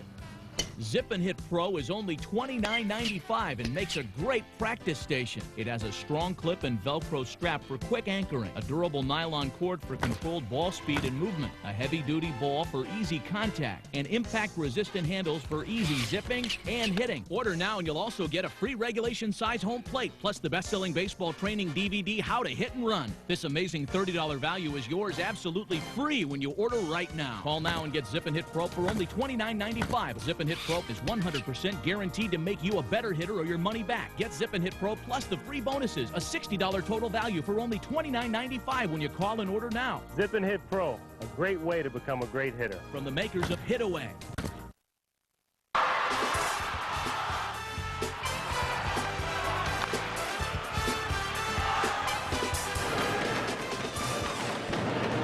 Nothing Moorhead here in our first intermission, getting set for period number 2 from Grand Rapids. Bruce LaRock, head coach for the Thunderhawks, joining us now. Tough way to start a period, already down a man. Oh, most definitely. Moorhead's got a nice team there, pretty good in the power play. We got to definitely stay out of the box. We knew that coming in. We put pressure on them early and then got on our heels with the penalties. All right, good luck the rest of the way. Thank you. All right, thanks a lot. Head coach Bruce LaRock here from Grand Rapids. His team needs to fight back here in the second period, and Anthony will do it a man down. They'll start out that way. There's no question about that. Thanks very much, Ron. Moorhead on the power play for the second time. 1 for 1 in the first period. And it's Kraus into the offensive zone. He had the power play tally in the opening frame, but his pass back for John Lee is off the mark. Now Foss back behind his own goal. Sends it up on the right wing. Christian rink wide for Lee. Lee carries it in, dumps it in behind the goal. Christian on the near side. He's hammered up against the wall. And Hicks fires it all the way down for Grand Rapids. Stejskal makes a nice play. 18 in orange. Big junior defenseman. Goes about 6'1". Went over there, took his man, got the puck turned over, and cleared the zone. Well done, young man. Stejskal again. He logs an awful lot of ice time for the Thunderhawks, and he sends this one back to center ice. Remember now, second period, it's that long shift, and when you're killing a penalty, it can be very difficult to get your penalty killers off the ice. Yeah, long change, and right now Grand Rapids doing a great job of standing up Moorhead at the blue line, taking away that passing lane and creating a dump-in situation. Christian fights through a check, gains control of the zone. Foss high in the slot, less than half a minute in the man advantage. Foss with it, fires, it hit traffic, never reached the net. Now behind the goal, Smith tried to ring it around. That was taken away. Big check thrown by Stejskal. Foss at the near point, fakes a shot. Gets a return pass, sends it across for Lee. Lee, his shot was deflected. That goes wide of the goal. And Grand Rapids is back at full strength. The long pass trying to spring White through center. And that was just off the mark. Well, Smith back after it. Great shift. Now Grand Rapids needs to get their killers out. Uh-oh. Point blank chance and a glove save by Jensen. Ambrosi received a gift. He was alone in the slot, but Jensen robbed him. Well, you can't turn the puck over in front of your net, and that's exactly what happens. Tired players after a penalty kill trying to make that rink-wide pass. Snipers for Moorhead in the slot. But a groovy kind of glove saves the day for Grand Rapids. Clafton to the line, but not out. Thielen keeps it in for the Spuds. Rob Roy had it for a moment. Now Clafton. Ambrosi once again comes away with it for Moorhead. On the near side, Roy kicks it to the line, but not out. And once again, Ambrosi comes away with a loose puck. Takes a bump around behind for Thielen. The sophomore is pinned to the boards by Clafton, but now has it. Thielen, rink wide for Stone. Stone sends it in deep. Around on the far side, Thielen has it. Spuds want to make a change while they maintain control in the offensive zone. Clafton for Grand Rapids. Thunderhawks bottled up in their own zone. A loose puck in the slot, but a good chance for Smith. Misfires when he partially fanned on the shot, and the puck is out of play. We'll get a face-off just about 3 minutes into this second period. Rapids killed off that dangerous Moorhead power play, but still trail 1-0. And that time, 5-on-5, Grand Rapids sitting back into almost a box-type situation, letting Moorhead skate around the outside, but you can't allow this team to dictate the flow of the game when they're on offense. You've got to go up there and play physical and create turnovers. Jeremy Smith tangled up. Couldn't get the puck in deep. Now Dietz does. Cone back after it for Grand Rapids. It's got to be tough wearing orange, playing defense, and being named Cone. I guess it's better than pylon. Not much. Poked out to center ice. Welliver tips it to the Moorhead line. Foss right back in with Dietz. Dietz fires. Jensen got a pad on it. On the far wall, Weiss double teamed and lost it. White starts out for Grand Rapids.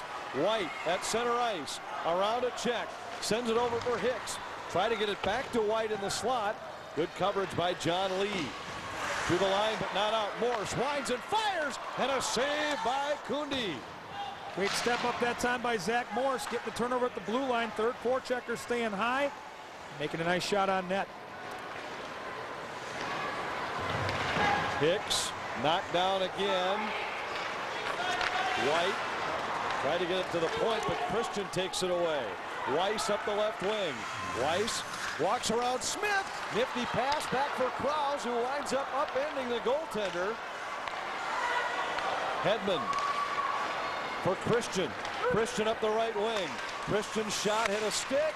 Now the rebound goes wide. Krause centers, and a chance there, but Smith tied him up out front just in time. Morse across for White. White, his shot hit a skate. Penner around behind for Hedman. Krause starts back through neutral. Clafton with a nice check. Roy tips to the neutral zone. Rink wide. Here's a chance for Rapids. Glove again. His shot hit a skate. Never reached the net. Glorvigan gets it back. Tried to get it to the point, but Thielen takes it away. Thielen sneaks around a check. Thielen to the slot. As he goes down, he fires. It hit a defenseman, and Clafton now has it. Clafton for the Thunderhawks. Poke checked off his stick by Thielen. Thielen takes a bunt, maintained control for a moment, and now Stejskal sends it the length of the ice. It will not be icing as Kundi plays the puck. Put Lee in a tough spot by doing so. Awkward situation, but again, the speed of Moorhead right now, they're just a better hockey team. Grand Rapids has to get physical, slow them down a little bit. They're not playing the body. Other than Stejskal, none of these other players in orange are creating any havoc with their physicality. Foss tried to get it out. McInerney kept it in for Grand Rapids. Lee, rink wide. It's deflected in by Dietz. Nice job by Jensen to go out and aggressively play that puck. Cone leaves it in the corner for McInerney.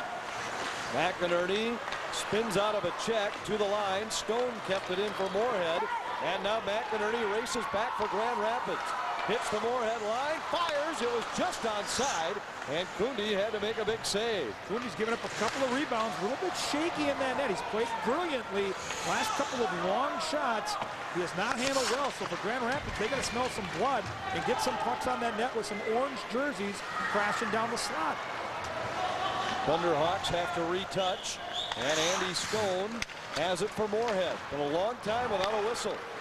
Christian overskated a loose puck at center. Patrick White works to the outside. Stone bumps with him. White maintains control. Centered it. It hit a skate and ends up on the far side.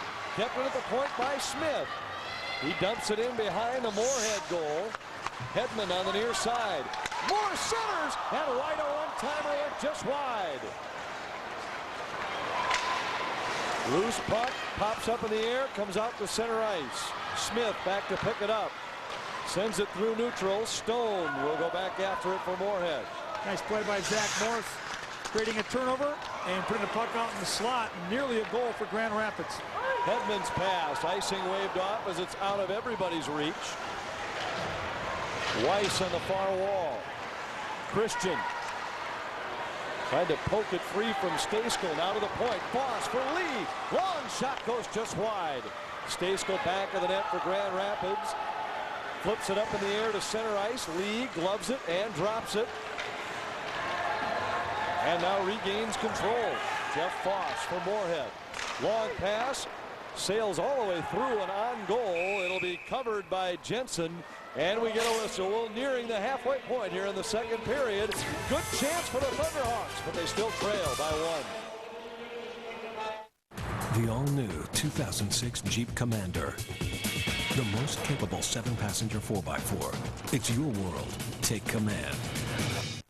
When it comes to the quality of our suits, our customers find that we're like a small men's boutique. And it's only when they see the price that we're like a warehouse. Men's Warehouse. You're going to like the way you look. I guarantee it. You're watching FSN North. 1-0 in favor of Moorhead. Just about halfway through the second period. High school hockey night on FSN North. With Ron Johnson and Kevin Gorg, I'm Anthony LaPanta. Hope you're enjoying the game tonight. It's been a good one so far. The Thunderhawks have proven they've taken some big steps forward in the early going this season. Doesn't look like an 8 or 9-1 game to me, but they're standing up to them toe-to-toe. Loose puck along the end wall. McInerney's there for Grand Rapids. Ambrosi for Moorhead. Lee from the point. His shot was deflected. Penalty coming against Lee. This will be interference. He had to stop Maher after his shot was blocked by the Thunderhawk winger. Maher was on the verge of a breakaway, and Lee called for interference. Will send Grand Rapids onto the power play. Nice senior leadership by Robert Maher. There he is blocking the shot and then moving his feet, forcing the defender for Moorhead to get in his path and without the puck. That's called interference. That's called power play hockey. And boy, Grand Rapids could really get this crowd buzzing with a tying goal here. Off the draw, Hicks forced his way into the zone, but then fell. Spuds sent it all the way down. Grand Rapids 0 for 3 on the power play so far tonight. Point of emphasis for Coach Morinville all week long. His penalty kill only 70% coming in, and they've really been improved here on their efforts this evening. Morse drops it for White near circle. Back out for Stayskull. Winds and fires. Saved by Kundi. And he just covers the rebound in time. Nice tie-up in front of that net by a Moorhead defender, Matt Penner, number 2, the big man in black. It was a Grand Rapids forward ready to snipe on that rebound, and as you see the puck come, rotate on the wall to the point. Look at this good positioning by the defense of Moorhead. Both those defensemen in between the Grand Rapids player and that puck, not worried about the puck, locking up on a body. That's great play by the defense of the Spuds. And it allows Kundi to make an easy-looking save on a difficult shot. Yep, and have time to get that rebound, which he didn't control right off the hopper. Morse in deep for White. Stayskull works around one man, but lost the puck in the process, and it's wrapped out to center ice. Smith, Stayskull in his own zone. Halfway through this man advantage. One good chance thus far for the Thunderhawks on the power play. And then again, they're trying to change units right now, and that gives Moorhead time to get the puck and dump it all the way down. Jensen better be careful. He has Dietz bearing down on him. And now Rapids comes away with it. Wooler through neutral ice. Hits the line 3-on-2. A shot right on. Saved by Kundi. And he pounces on the rebound. Half a minute remaining in the Grand Rapids power play. Well, Wooler, big right winger there, cruising down that wing boards. He had the overtime winner earlier against a good Cloquet team who shut out Duluth East last night. And I like the way that Welliver there, 21 in orange, was crashing that net, gave the goalie a little something for the effort, and then Moorhead was able to establish some physical strength to clear out that area. Kraus to center. Christian takes the check. Clafton turns it back in. Here is Wooler. Works in deep behind the goal. Wooler comes away with the puck once more. Tried to center and hit a skate. Winds up in the corner. Now to the point. Clafton, a long shot. Saved by Kundi. And Christian dumps it out to neutral ice. Good power play by Grand Rapids. They didn't score, but they've really got some nice momentum created. Let's see if it carries over for the next couple of shifts. Clafton can't keep it in. It's just offside. 6:09 to go. Second period. Spuds by 1. Now until Christmas, Gordon's Jewelers has beautiful diamonds priced at just $199. Give her your heart with this sparkling 1-carat pendant. Dazzle her with this glittering 1-carat diamond bracelet, or surprise her with a stunning 1-carat ring. They're each just $199, $100 off. Save at Gordon's now. What will you do for love this Christmas? Yeah, I like the way this is going. Gordon's Jewelers, celebrating 100 years of love. 1-0 in favor of Moorhead. We've talked a great deal about the fact that the Spuds had won in one-sided fashion the last 3 times these teams had met. And that's why it's mildly impressive that the Thunderhawks are only down 1-0. But let's keep in mind that prior to those 3 one-sided games, there's a shot to goal! Lee from the point, it trickles by Jensen, and Moorhead goes on top 2-0. Well, that time it was just a basic shot through traffic from the point. We'll have to take a look at the replay to find out if Ryder Jensen, the goaltender for Grand Rapids, was screened. He's played very, very well this evening. This one might be considered a softie. As you see out at the point, there's John Lee, takes a nice shot, and again, thought it was in the trapper there, thought he had the glove on it, but in between the glove and the body, that one just found a way through, kind of like a seeing eye dog. And what a nice goal for Moorhead, because it looked like Grand Rapids, off that early penalty kill and power play action in the Moorhead zone, had really reestablished some control of this hockey game, and now down 2, that's really going to put pressure on Grand Rapids to get the next red light marker. Spuds back to center, and here they come again. Foss ahead for Thielen. Thielen fanned. And Smith pokes it to the wall. The net is loose. And we're going to whistle. What I was starting to say, Kevin, is that prior to those last 3 meetings, the previous 5 had been decided by either 1 goal or were ties. The Spuds last year had a senior-laden club that was as good as any in the state, and check out what they lost. 401 points graduated. They returned only 39. And if you go into the state tournament, they scored 28 points, goals and assists combined. 27 of those graduated. The only man who had a point in the state tournament that returned is Jake Krause. He had 1 assist in the tourney a year ago, and the Spuds were runners-up to Holy Angels. What a great program to show this kind of depth, to be out there ranked number 3, undefeated. And just watching this hockey team, they don't look like they graduated that many points. They look very talented indeed. By comparison, Grand Rapids returned 108 points from last year's club. Grand Rapids just got away with a vicious hook. Zach Morse lassoed his man around the neck, and somehow, some way, it wasn't called. Big break for the Thunderhawks.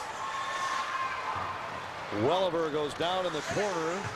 Hedman wants to get a face-off because he lost his stick. Clafton at the far point. His shot was deflected and now cleared out to center by Jeremy Smith. Stayskull back after it.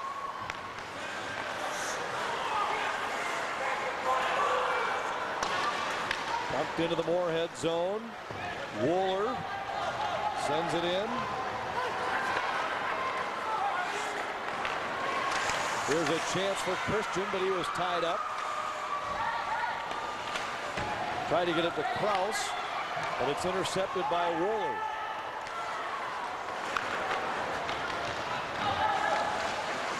Thunderhawks control at center.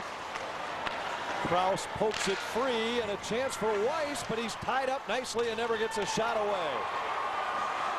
He eventually goes down, and he's still down in the corner after Brett Cohn tied him up and then threw him to the ice like a rag doll. It is 2-0 Moorhead as we wind down here in the second period. Hi, Joe Sensor here. Are you looking to watch your favorite team in brilliant high definition? Then Joe Sensor Sports Grill is your only destination. 25 new massive high definition screens highlight the best place to follow sports from around the country. Sensor's award-winning kitchen features a full menu of game day favorites, from steaks and ribs to your classic burger. Joe Sensor Sports Grill with 3 metro locations, now more than ever, your ticket to food and fun. Grand Rapids has to be careful not to take meaningless penalties. Early on, a good play, but that late hit, uncalled but unwarranted that time. Brett Cohn gets away with one. That's 2 in a row. Watch for these officials. They're going to be looking now for a call on Grand Rapids. I'll guarantee you they're the next team to take a penalty in this hockey game. Christian lost it to Morse at center. 3-on-3. White tries to split two defenders. Foss danced around a check, couldn't clear. Smith keeps it in. John Lee, whose goal just put Moorhead on top by 2. Christian up the right wing. Poke checked away by McInerney. Morse off the boards for Smith. Trying to get it to Hicks. Sent it to the Moorhead line, but Lee's right there and starts it back in. McInerney to pick it up. Energy really taken out of this building with that second goal by Moorhead. No doubt about it. The crowd really needs to jump it back up a notch. Icing here against the Thunderhawks. Let's check in with Ron Johnson. Well, Anthony, Kevin talked about how great of a venue this is, and it's really a building by the people. It was built by the citizens of Grand Rapids, literally. They put up the money to the private citizens as well as local businesses, and it was built by volunteers, people volunteering their own time to build this building. So that just goes to show how important high school hockey is in the city. Here's a chance for Maher.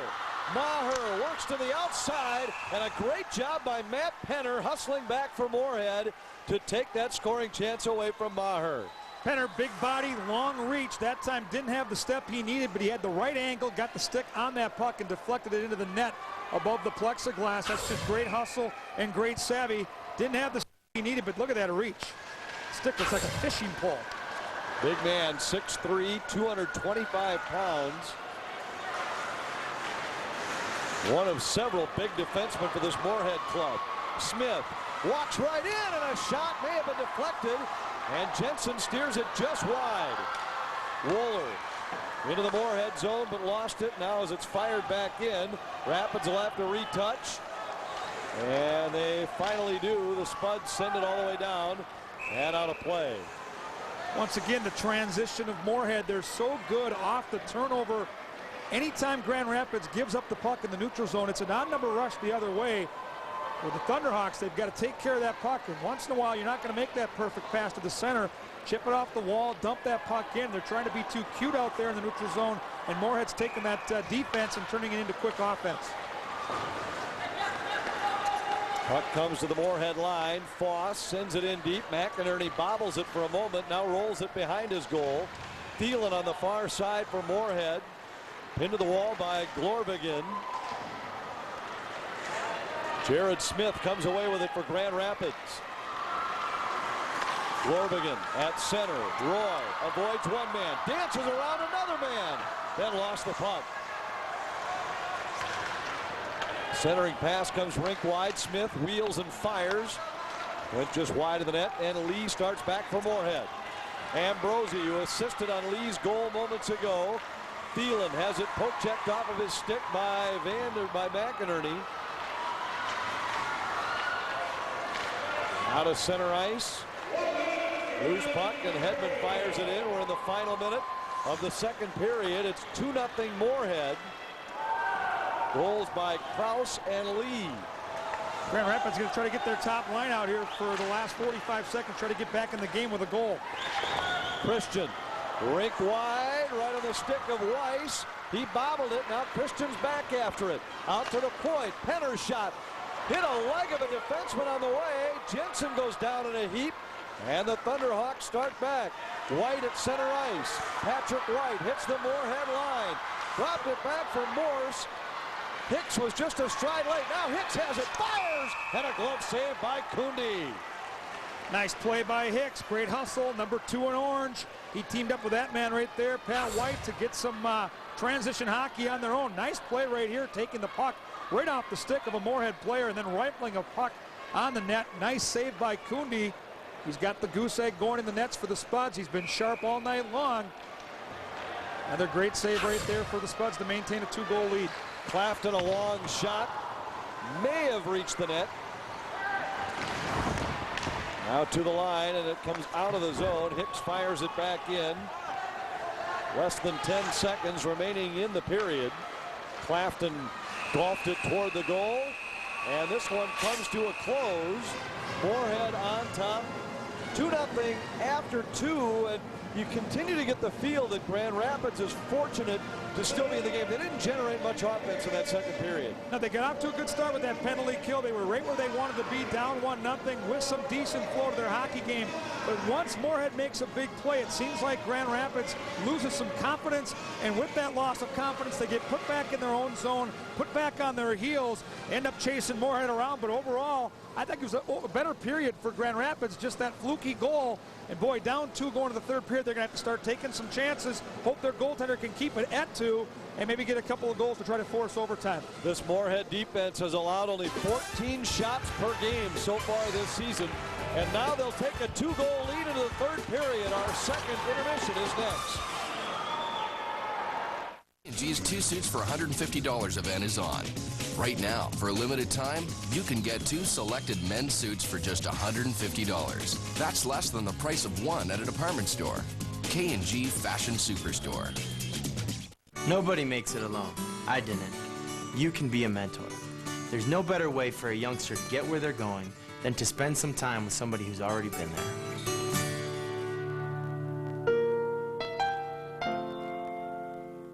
This week on FSN's Pro Football Preview, our insiders get you up to speed on the playoff picture. We're not worried about the division race. We just got to go win. With up-to-the-minute breaking news. I guarantee that I will not be stopped Sunday. And expert analysis. This team right now is shell-shocked. Interviews that take you inside the locker room.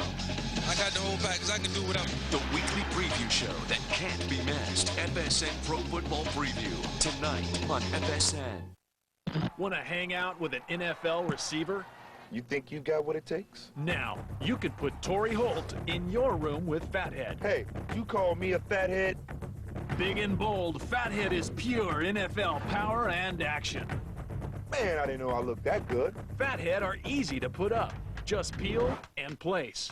Fathead won't damage your walls and can be moved over and over. That's all you gotta do? Too big and real for retail stores? Just visit fathead.com to find all your favorite Fathead teams and players. Officially licensed by the National Football League and Players, Inc. Favre, McNabb, Vick, Urlacher, Barber, and Torrey Holt. Go big, go real. Go get a Fathead right now. They're gonna be gone soon. Fathead. Go big, real big. Classic and collectible. Fathead.com. What are you looking at? You're watching FSN North. Back here in our second intermission, 1 goal in the first period for Moorhead. They add a second in the second, lead it 2-0 over Grand Rapids. Now joined by Trevor Hicks, senior for Grand Rapids. I guess considering all the penalties and things, it could be worse, so a 2-goal lead is not necessarily unsurmountable. Yeah, it's not that bad. We can easily come back. We just got to get to moving our feet again. So what do you think will be the difference here in the third period for you guys to mount that comeback besides moving your feet some more? Put shots on net and drive to the net. That's all we can really do is work hard. And right now, really, both goaltenders playing pretty well, so is that going to be the difference, who can get the more shots and pepper the goaltender? Yeah, goaltending's going to be a big thing. We got to make sure we get past theirs and ours stay strong. Okay, and how much will this crowd be able to help you guys, you think, get pumped up here in the third period? 1 goal, they'll be into it, and it'll get us going, and we'll just be like new again. Okay, senior Trevor Hicks, thanks for your time. Thank you. All right, 2-0 here in the second intermission between Grand Rapids and Moorhead on Hockey Night here on FSN North. Held it in left point for San Jose. Broken up though by Chouinard. Chouinard now is a breakaway for Minnesota. Chouinard is in, shoots, scores! Mitchell starts out Koivu. Koivu long pass, Bouchard. Bouchard breakaway, in, shoots, scores! Pierre-Marc Bouchard. Here's Correa though. Correa moves it in a breakaway, fires it on, a save by Manny Fernandez. Fires out the left glove and robs Correa. Getting the whole family to agree on toppings isn't easy. So we rearranged families by what they like. Pepperoni, follow me! Are you sure she's sausage and peppers? Do I have any ham and pineapple? Then we had a better idea. Yeah, give them the new extra large, more for all pizza from Pizza Hut. 4 individual pizzas topped any way you want. Create 1 extra large pizza, all just $13.99. Now everyone gets more of what they love. Gather around the good stuff. Go to PizzaHutMN.com and play the Mascot Challenge to win free food and prizes. Hi, I'm Paul Allen from KFAN Radio in Canterbury Park. And I'm here to tell you Continental Diamond in St. Louis Park is the best jewelry store in the upper Midwest. I have sent hundreds to Continental Diamond and never received a complaint. Minneapolis Magazine wrote Continental Diamond is the best place in the Twin Cities to buy diamonds. So if you need jewelry, if you want to get some diamonds, buy them from Continental Diamond, where reliability and honesty rule. Online, continentaldiamond.com. It's a Fox NFL Saturday special. Tom Brady and the Patriots look to close in on a division title as they face a Bucs team desperate to claw their way into the playoffs. Then, on Sunday, in their first battle this season, Brunell and the Redskins shocked their hated rivals. Now, Bledsoe and the Cowboys seek revenge in the NFL's fiercest rivalry. It's a Fox NFL special, followed by a Fox NFL doubleheader in HD.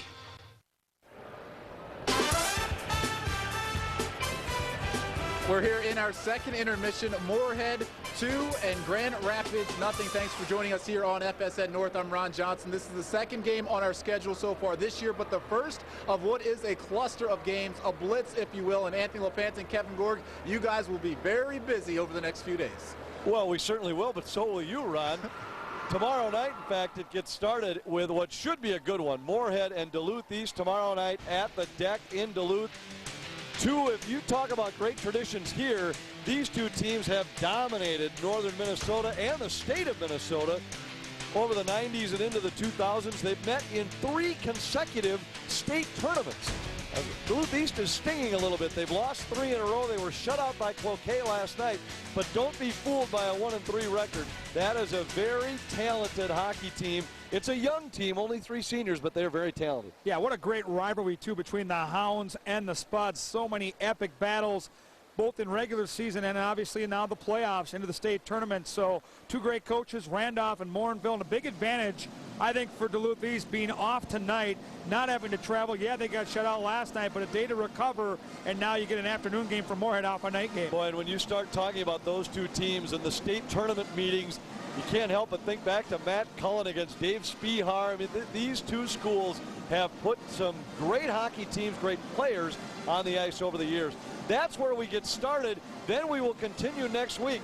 Monday night from Wayzata, it's Mounds View Wayzata. A couple of good players on the ice there. Colby Dahl for Mounds View, and of course everybody's talking about Joey Miller for Wayzata. And Miller now probably getting his sea legs off that football season. What a great run, a championship run for the Trojans.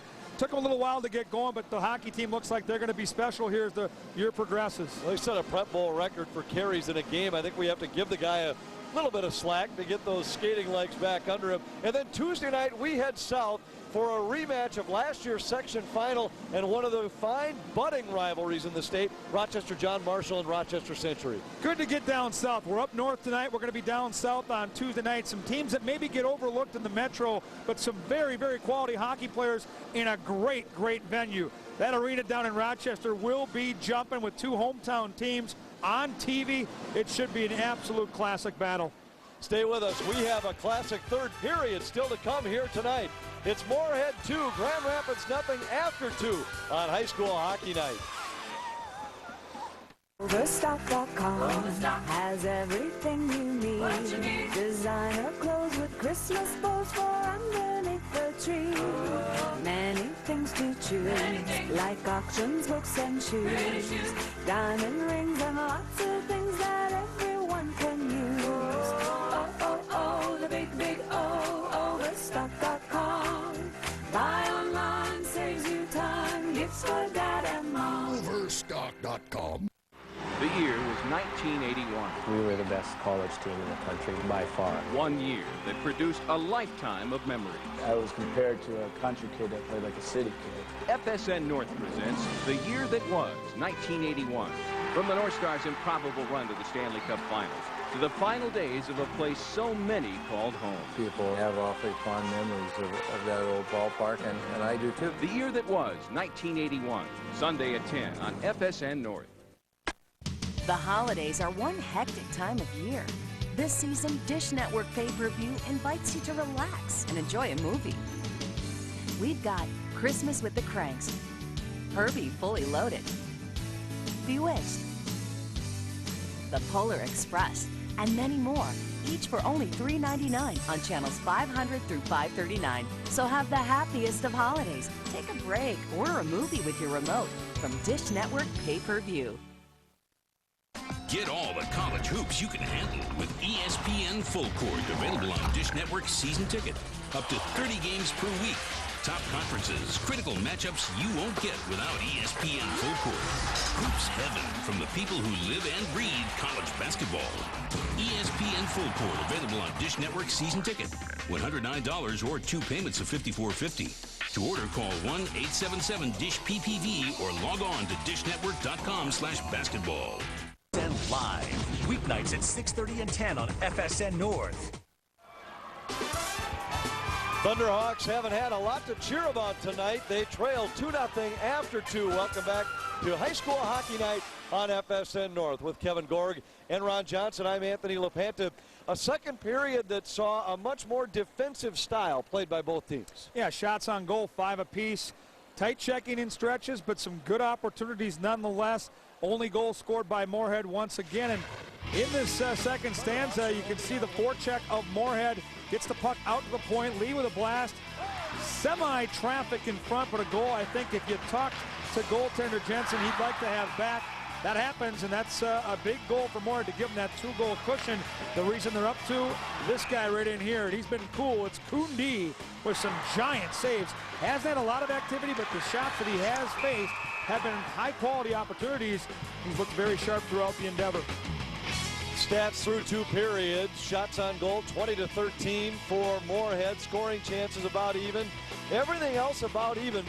If you're Grand Rapids heading into this third period, is it any more complicated than getting to the net? Some of those long shots, while Kundi has covered the rebound, it has been there for a split second, and Rapids just hasn't been able to get any traffic out front of it. Really impressed with the defensive core that Moorhead has. They're big and strong, but more importantly, they're smart. They're in between the Grand Rapids player and their goaltender. They're not worried about where the puck is. They know their goaltender can corral the puck. They're locking up NHL style. And I think for Grand Rapids to be successful, when you got a goaltender playing well like Kundi is, you need to get there first. You need to get a screener in front of that net, right in front of that crease, and then spin around and get that rebound because he has juggled a couple from the point, as you talked about, Anthony. You get the feeling like this building is anxious to explode. We'll have to see if the Thunderhawks can give them reason for excitement. 2-0 Moorhead after 2. One wants a great-looking haircut, but keeping your hair looking the way you want between haircuts is a problem. Men don't want to make a mistake, and boys don't want to be buzzed. Now there's Just a Trim. It's a totally redesigned trimmer that's compact and cordless, and it has the cutting edge on the side. So now you can trim hair as easily as you comb hair and get professional-looking results every time. Look, ordinary clippers are clumsy and they're hard to use, but Just a Trim is sleek, lightweight, and easy to use, so you can't make a mistake. Simply snap on a grooming guide to make it medium or trim it short. With Just a Trim, all you do is comb, and you get a perfect trim every time. It's just that easy. Plus, you get the professional edge you need for trimming sideburns, beards, and even the back of your neck. Barbershop perfect. Powerful enough for the thickest hair, yet safe to the touch, guaranteed. No time for a haircut? Don't worry. With Just a Trim, you can stay looking sharp for a few more weeks. It's great for men, teenagers, even the little guys. So don't leave home looking like you need a haircut, and don't take chances with those big old buzzers. Call now and get Just a Trim, and for less than the price of a single haircut, you can have a perfectly groomed haircut all the time. A $30 value for only $14.99. Plus, you'll receive our deluxe 10-piece grooming kit, complete with every grooming tool you need to always look your best. A $20 value, absolutely free. Yes, you get it all. The Just a Trim with extendable handle and 2 grooming attachments. Plus, our deluxe 10-piece travel kit, an incredible $50 value, all for only $14.99. Here's how to order. To order Just a Trim, call 1-800-716-5511. That's 1-800-716-5511. So don't delay. Call 1-800-716-5511.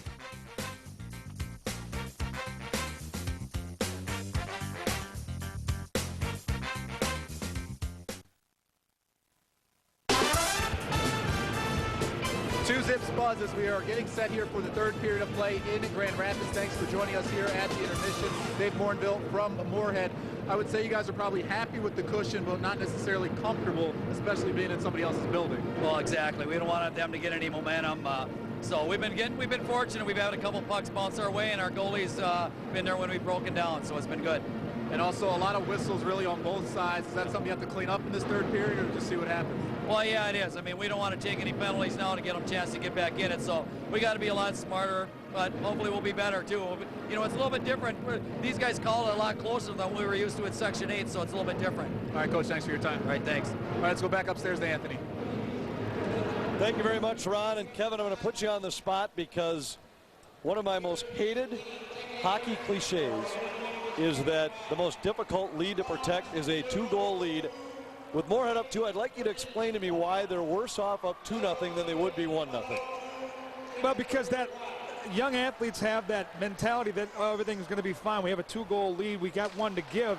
But once they give that one, if they do, then the collar tightens. And all of a sudden now that 2-goal lead evaporates, and now momentum is completely on the side of the opposition. But you know what? I'd rather be up 2 anyway. Good question. Jordy Christian for the Spuds. Lost the puck in the corner to Jared Smith. Lee for Thielen. Thielen walks around a man into the corner. Christian lost it again, and it's poked out to center by Hicks. Christian has such nifty hands to go along with that rink savvy and speed. Just can take over a shift every time he's on the ice. Clafton for White. Off of his stick, the Spuds quickly back the other way. Thielen into the rapid zone for Christian in the slot, and a save by Jensen. Penner a long shot. The deflection wound up stopping the puck, and the Thunderhawks hit the line 3-on-2, but it's poked away by Penner. Dumped in deep. Kundi tried to leave it at the side of the net. Spuds come back to center ice. Stayskill for Grand Rapids. Into the Moorhead zone. Stayskill's had a real nice game for the Thunderhawks. 18 in orange out here playing right D. Big and strong, stepping up like that in the neutral zone. He's had 3 or 4 rock'em sock'em hits. He's been the most consistent player for Grand Rapids from start to finish. Puck actually rolled in on goal, and Kundi had to steer it aside. Glorvigan dumps it in. Thunderhawks with quick line changes here in the opening couple of minutes of the third period. And a giveaway. Unfortunately, Mackinnon collided with his teammate, Rob Roy. No communication. You got to talk to each other on that ice, both in the same spot. One word, I got it or you got it, one or the other takes care of that situation, which could have been a good scoring chance because they had a lane to the net. Faceoff will now come back out in the neutral zone.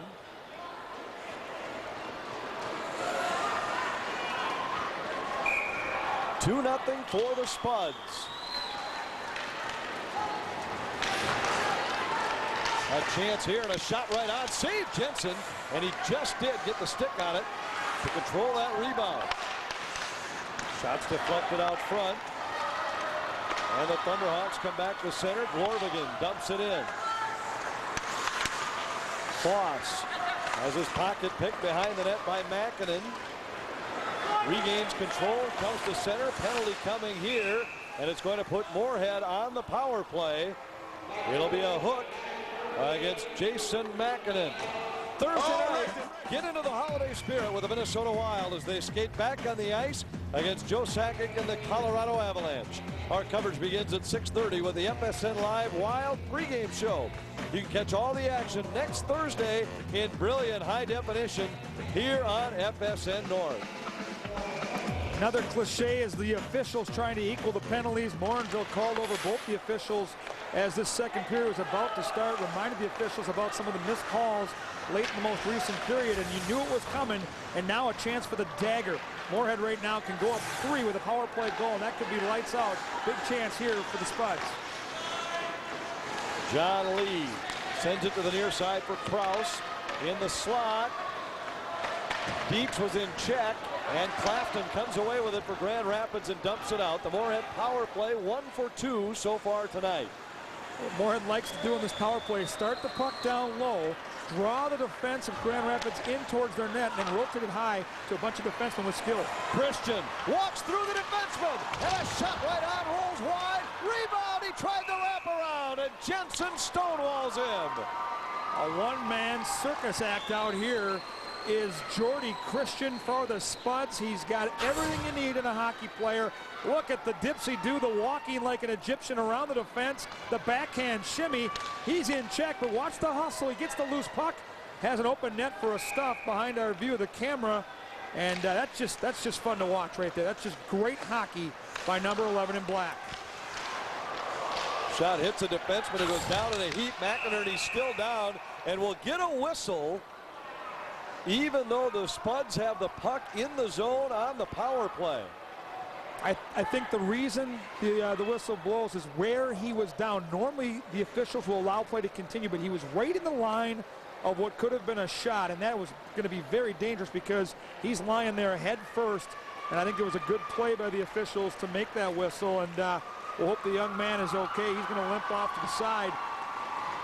Take a look at the replay here, and watch where the gentleman is there in the slot. He's right in the middle. And the puck right now is to his left, right out in front. Now a slap shot from there could do all kinds of damage to the head area. And I think a smart play by the officials, as we talked about halfway through this penalty kill. Grand Rapids needs it. So far they're getting it. And a penalty kill could be a huge momentum swing for the Thunderhawks here early in the third period. Dietz left it for Christian. Backhanded to the line, but not out. Kept in by Stone. Stayskull tries to clear. Welliver finally pokes it out to the red line. Kraus back in. Lost it, and Glorvigen rifles it the length of the ice inside a half minute in the Moorhead power play. Grand Rapids doing a nice job keeping three players across that blue line, taking away space. Christian onside at the line. A shot saved Jensen. Boy, he has a quick release.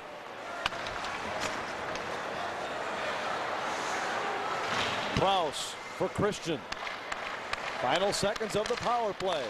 Penner on the near side fires. Steered aside by Jensen. May have been wide anyway. And the Thunderhawks are back at full strength. Now's the point where we have to start to watch the line matching. And it's the point where clearly Bruce LaRocque is going to have to take some chances and throw that first line out against Moorhead's second or third units. They've got to get their defensemen now to jump up in the rush. They can't just allow the forwards to carry the puck. They've also got to be the aggressors down a couple of goals. Ambrosi forces it in deep. Borman ties up back of the net. Rapids comes away with it. Cleared but not out. A point-blank chance right on from Spencer Hildy. And then the net is knocked loose. Grand Rapids kills another power play, but they still trail by 2. Oh man, I don't have enough to get something to eat. Yes, you do. Wait, it's still the same amount I had before. That's right. You don't need much to get an amazing meal at Subway restaurants. Come in now and get today's daily special made just the way you like it for only $2.49. Every day there's a new tasty daily special, so you'll never get bored. And it's just $2.49. Amazing meals, great deals. Subway, eat fresh. 2-0 Moorhead as we wind down in this third period. Thunderhawks need to make something happen offensively fairly soon. Smith dumps it through neutral ice. Foss is there for Moorhead.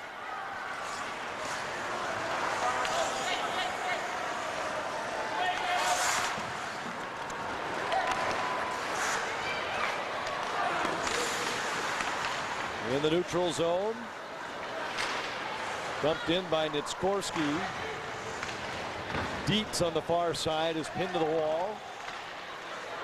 And the Thunderhawks have it for a moment with Stayskull, but once again it's Nitskorsky who gets a stick on it. Out to neutral ice.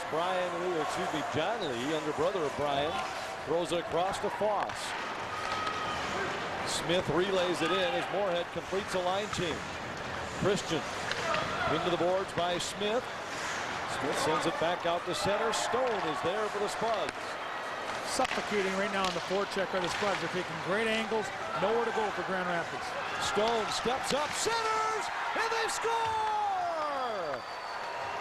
Stone made this play when he stepped up in the neutral zone. A perfect feed, and the Spuds lead 3-0. Well, that's what forechecking is all about. It's not just in the offensive zone. It carries over into that critical part of the rink that we call the neutral zone between each team's blue lines. And this whole third period off that penalty kill, Moorhead back 5-on-5 is creating turnovers and then going to the net hard. And that's what the game is all about. I believe it's going to be Kraus once again getting this goal. Look at that backhand shimmy on a feed, 5-hole goal. Forecheck was what set that whole thing up, Anthony. Kraus with his second of the game, his 5th of the year. Christian and Stone will get assists on the goal. Second point of the night for Christian. Stone really made that play. Yeah, he did. He was very, very Johnny on the spot, stepping up in the neutral zone and not only making a play physically, making a pass as well. Centering pass, and Trevor Hicks redirected it just wide. Should see an awful lot of ice time for this Grand Rapids first line the rest of the way as we're inside 10 minutes remaining. This will be icing against the Spuds. Let's check in with Ron. Well, guys, we've been talking about the history of Grand Rapids, and they do a great job here at the Civic Center displaying it. Some beautiful pictures and trophies you can look at in the trophy room, including the 1975 state championship team, the 1980 state championship team. Of course, they've won 3 state championships and 12 tournament teams on display. Also some great individual players like Bill Baker and the rest. So if you need a hockey lesson in history here in Grand Rapids, just come down to the Civic Center. Well, they talk a great deal about it, Ron, and when you talk to coaches like LaRock, who stresses that, you get the feel like these players, even though they're 30 years removed from it and obviously weren't around to see it themselves, they're aware of it. And you look at those names like Rothstein and Baker and DeCenzo and Jetland and Lucia and Casey. I mean, there have been some great ones that have come through this Grand Rapids program. That's why these kids talk about how proud they are to put on that orange sweater. And obviously with these throwback look sweaters tonight, an extra way to pay tribute to all those players that made this such a special place to grow up, a special place to play hockey. And when we talk tradition back in the 70s with this Grand Rapids team, they not only reached the tournament, they made hay once they got there. And it was unbelievable how year after year after year, many of the same names seem to be coming back over and over again, but each time they were in the hunt to the end. And they took on some great teams down in the Twin Cities, teams from Edina, teams from Bloomington Jefferson, teams from Richfield back in their heyday. So they took on some bigger schools, and they came out on top, 3 state titles. Centering pass, and it's tipped just wide by Nitskorsky. And now the Thunder are, whoa! Big hit as Grand Rapids tried to get it out of their own zone. Nothing doing there. Penner just stood his man up and finished him all the way down to the ice. And right now, Moorhead, you can just see the confidence oozing out here from the players in black. They have completely taken over this game in the third period, like a top-level team ranked 3rd in the state is supposed to do. I think Coach Warrenville right now has got to be very, very impressed with his young hockey team. Hedman into the Rapid zone, drops to the point. A shot is deflected up and out of play. 3-0 Moorhead. Just over 8 minutes remaining. The question she had was a universal one. What do men want? Well, there are a few essentials that every man's wardrobe should have, from classic choices to more contemporary looks. Because what men want, well, that's complicated. But what they need, now that we know something about. Gift cards available at menswarehouse.com or the store nearest you. You're gonna like the way you look. I guarantee it. Well, the only thing we know for sure about this guy right here is that he knows how to get to Grand Rapids. And did it quite quickly. We were told 4.5 hours. We got up here in a little over 3 hours, had a chance to get settled in. What an outstanding bus driver. What a nice trip up here, riding up with the crew, learning how to play cards the hard way. $40 donation by yours truly. All proceeds to charity. Well, of course, it's Christmas. We're going to give that to the Salvation Army. I'm happy to give, but didn't plan on giving quite that much in that 3-hour bus trip. You're lucky he knew a shortcut. White tries to work to the outside, and the net comes loose. 3-0 Spuds. We're talking about Grand Rapids and their ability to succeed once they got to the tournament. All time, these two teams among the best in the business at reaching that final game. This is most appearances in a state championship game. Each of these teams have been there a half dozen times. In fact, Grand Rapids in 12 state tournament appearances, 9-3 in the quarterfinals. It's a who's who of the history of high school hockey. St. Paul Johnson in their heyday. Hill Murray, obviously. Roseau, the Rams with 11. Big difference, though. 0 titles for Moorhead, 3 of them for Rapids. Here's a shot to goal! Robert Maher through a screen, and Grand Rapids is alive. Alive and kicking, plenty of time still to go. 7:22 on the clock. We talked about getting some screenage in front of that hot netminder, Kundi of the Spuds, and that's exactly what they do. Look at the bodies out in front of that net, and then it's just good hustle, loose puck, through a screen. Goaltender had no shot. Great looking snafu off the post by that man right there, and the crowd all of a sudden up on their feet. Still time in this hockey game.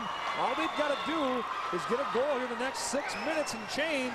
Have a chance to pull that goaltender, tie it late. So hunker in, enjoy it. Maybe Rapids can start to feel it here with the momentum back.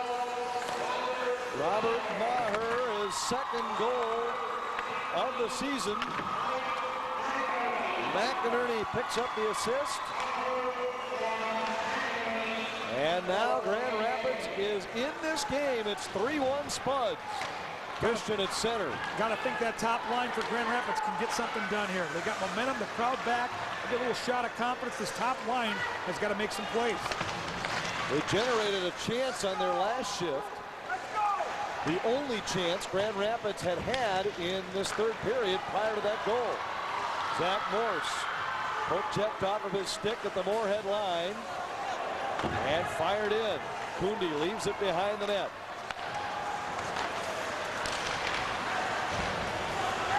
Loose at center. Somebody has a broken stick, and the puck winds up in the Grand Rapids zone. Penalty coming here as Welliver was run down. Exactly what Moorhead did not want to do is now only up by a couple, take a penalty and give the special teams for Grand Rapids a chance to really make this interesting. Let's see if they can get the face-off in the offensive zone. That's the job right now of Grand Rapids. Don't turn it over in the neutral. Now they turn it over in their own zone instead.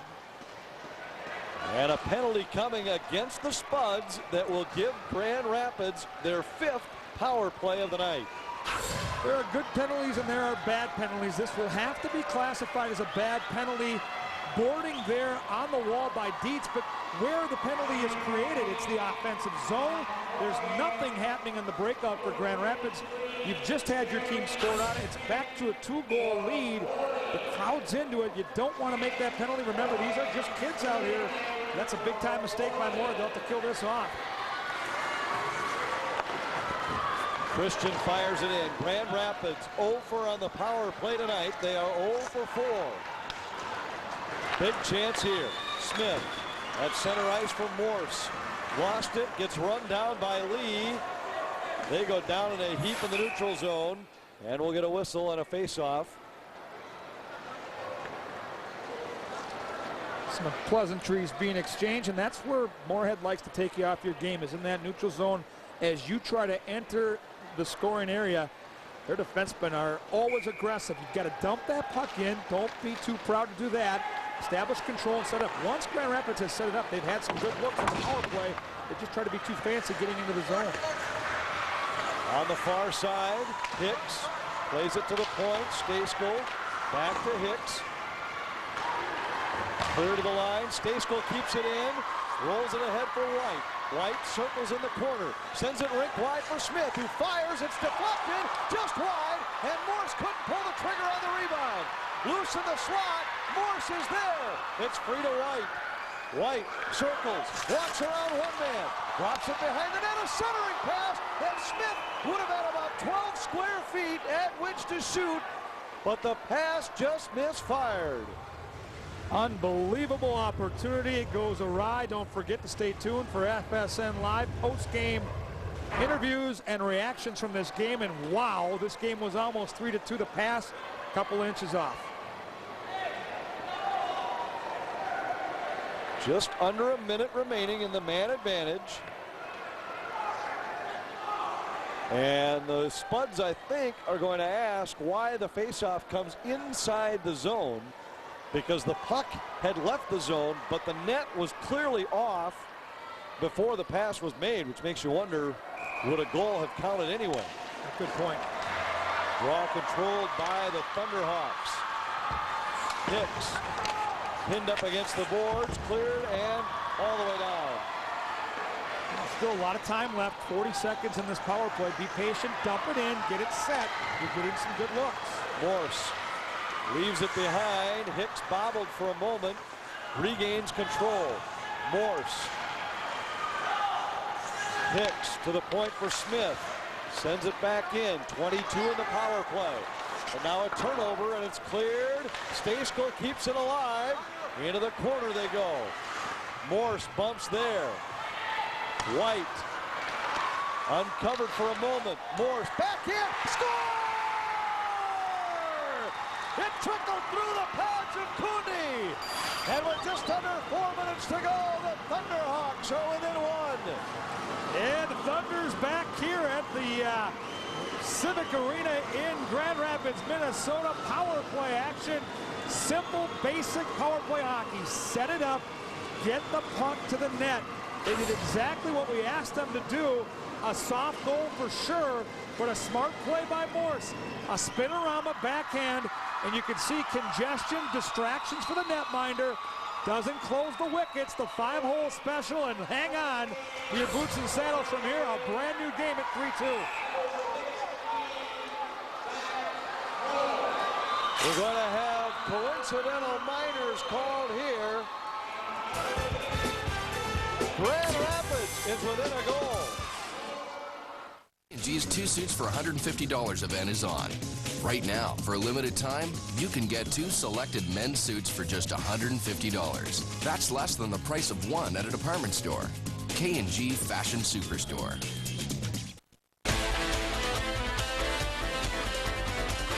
Enjoy the great outdoors every Saturday and Sunday morning on Fox Sports Net. Brought to you by Markham Technology, creating products for serious outdoor enthusiasts.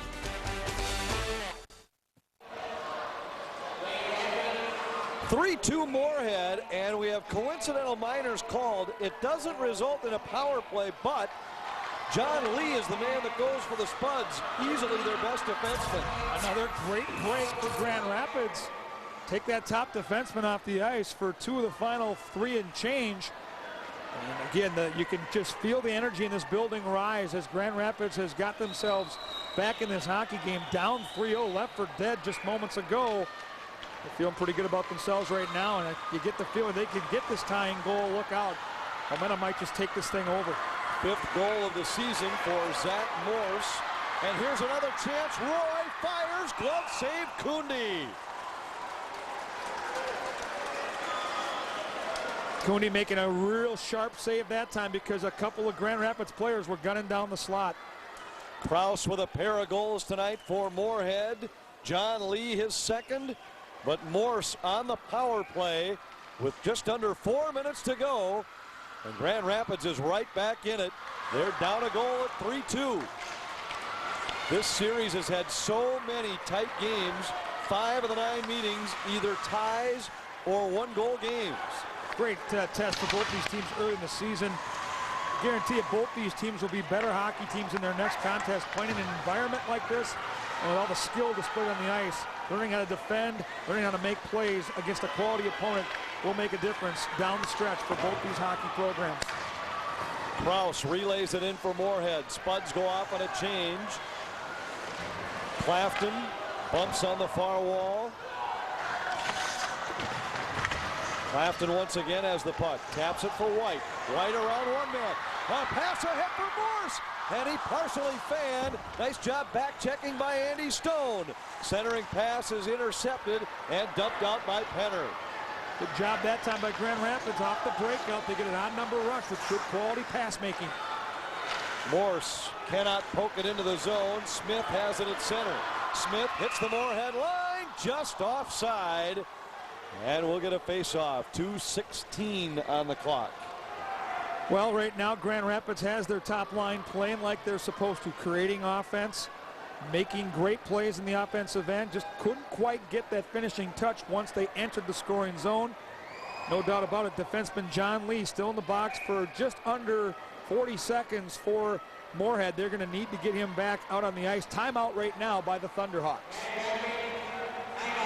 Bruce Larocque will not only plan some strategy here, but probably try to get another shift for that top line. We talked about the tradition here at Grand Rapids and their prowess at the tournament. Let's flash back to 1975 when for the first time Grand Rapids took home the big prize. They beat Minneapolis Southwest 6-1 in the final. Their goaltender, a man named Clafton, their best defenseman, Bill Baker, who went on, of course, to take home the gold medal with the United States after winning a national championship with the University of Minnesota. Don Lucia on that team, Pete DeCenzo, John Rothstein. And you have to remember who they beat in those tournaments as well. Some of the top teams.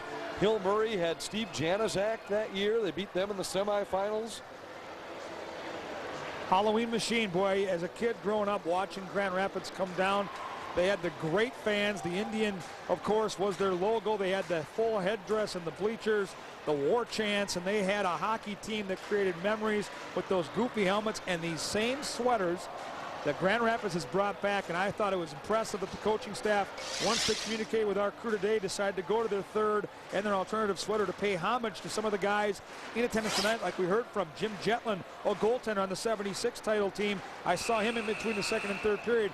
He was so impressed with that new look. In fact, there were four members of the 1980 Olympic gold medal team in that tournament. Wow. Baker for Grand Rapids, Janaszak for Hill Murray, Broughton for Roseau, and Phil Verkota from Duluth East. Wow. Talk about a throw on top of it. Tim Haar from Bloomington Lincoln, who was the last man cut. He brought him in. Brooksy brought him in during camp to scare Aruzioni and some of the top-level players. So you're right. What a fantastic state tournament won by Grand Rapids that year. First of 3 titles for the Thunderhawks. Now here's a shot by White that hit a leg, goes to the corner. White is there. Hicks joins in to the point, but it skips by Stejskal. And they tried to draw a penalty, but nothing doing, and Stejskal dumps it back out to center ice. And Foss rifles it up into the crowd. Will face it off with under 2 minutes remaining. Here at the IRA Civic Center in Grand Rapids. High school hockey night on FSN North, and we are poised for quite a finish. Big break on that whistle for Grand Rapids. Now they can get fresh people out there, but not enough time off the clock for those concurrent minor penalties to evaporate, which means the top defenseman for Moorhead, Lee, trapped in the box now, waiting for another whistle that may or may not come. We'll have to watch. Roy wins the draw, rolls it ahead for Wohler. Remember, Wohler had the big game winner in overtime to beat Cloquet earlier this season for Grand Rapids. Clafton ahead at center. Maher had it taken away at the red line, and Dietz rink wide. Smith fires it in. It's on goal and covered by Jensen. We're going to face off with just under 90 seconds remaining. 3-2 Spuds.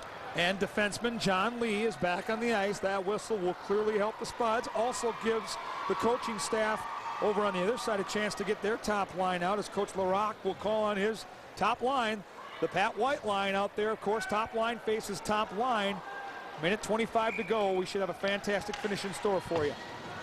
Thunderhawks win the draw. Smith wraps it around to the far side. Morse tips it into the Moorhead zone. Here's a chance for Hicks on his backhand. Rolled it behind White. Thielen, back of the net. Jensen has left. Empty net for Grand Rapids. Down a goal. Just over a minute to go. Christian in behind his goal. Taps it to the far side. Thielen, he's hammered. Bodies go down. They're still digging. Finally, White comes away with a puck. White through the circle. Tried to sidestep a check. Morse is hammered up against the boards. White's got to use the point there. There was all kinds of bodies down low. No one rotated high to the point. Use your defenseman in this situation. White again. Tried to center. He was tied up by Foss. They go into the corner after it. White tried to center again. Foss clears and out of the zone. Christian relays to center, but back come the Thunderhawks with White. Works his way around one man. Still on his feet. Staysko a shot. That hit escape. Long one on goal. Saved by Kundi, and the Spuds ice it. We'll get a face-off back in the Moorhead zone with 16 seconds to play. Jake Krause, a pair of goals tonight. A second-team All-State wide receiver for the Spuds football team this fall. And his 2 goals helped the Spuds to a 3-0 lead early. Yeah, this guy knows what to do without the puck. He gets in good position. Watch how he opens up for a backhand 5-hole special. Hoping his troops can hang on. The Spuds control the draw. Work it off the center ice. Now a chance for the empty net. They score, and that'll do it. Devin Nitskorski makes it 4-2 Moorhead. Off a clean face-off win in the defensive zone, and with all that pressure on your team, Coach Morinville and his staff couldn't have drawn it up any better. They win the draw clean in there. To look at that perfect play, set play off the draw. Center pushes it forward, wings fly ahead. Execution brilliantly done by the Spuds. Number 3 team in the state, undefeated, escaping Grand Rapids with a 4-2 win.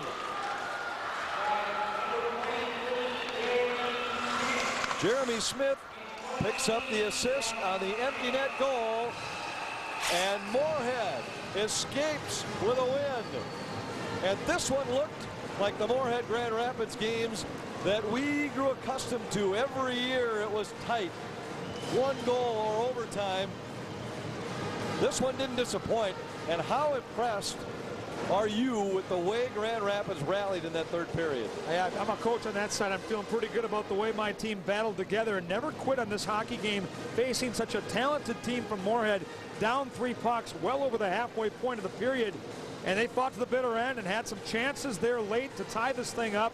I think both these teams are going to leave feeling pretty good about the future here in the next month or 2 to try to develop and get these hockey teams ready to make a sectional run. And even though the Spuds gave up a pair of goals in that 3rd period, very impressed with their defense tonight. That's all from the IRA Civic Center in Grand Rapids. Our final score tonight was 4-2, and I tell you, you look at the goals that Grand Rapids got, and there's somewhat of an aberration in what was otherwise a thorough defensive domination by that Moorhead defensive core. Well, think about how many odd number rushes you saw against Moorhead. It didn't happen. Their defense took over the neutral zone. They're physical, and they play a smart hockey game. They take away the middle of the rink.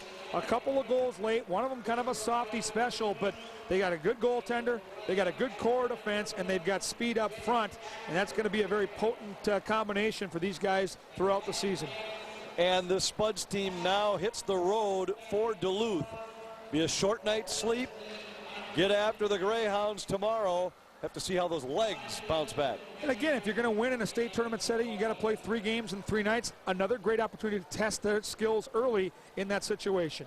That's all from the IRA Civic Center in Grand Rapids. Tonight, the final score, Moorhead 4, Grand Rapids 2. High school hockey night returns to FSN North tomorrow from Duluth as the Spuds take on the Greyhounds. FSN Live is coming up next on FSN North. For producer Chris Withers, for Ron Johnson, for Kevin Gorg, I'm Anthony LaPanta. Thanks for watching. FSN Live is next.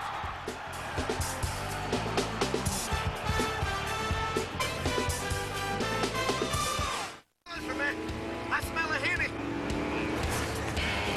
I knew it!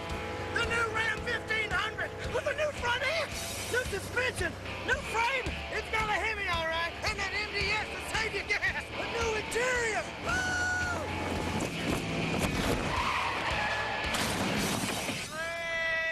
That can't be good.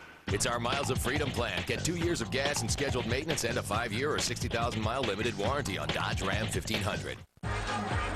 Tonight on the best damn sports show, period. The Strain Train, Michael Strahan on the Giants' upcoming battle with the Chiefs, plus former Bears QB Jim McMahon and actress Holly Robinson team tonight at 11:30. Fernandez and Rolison have formed a terrific tandem between the pipes in Minnesota. But can they shut down one of the West's highest scoring attacks? Joe Sakic and the Avs. Wild. Avalanche. Thursday on FSN North. There are jokeouts. It's over.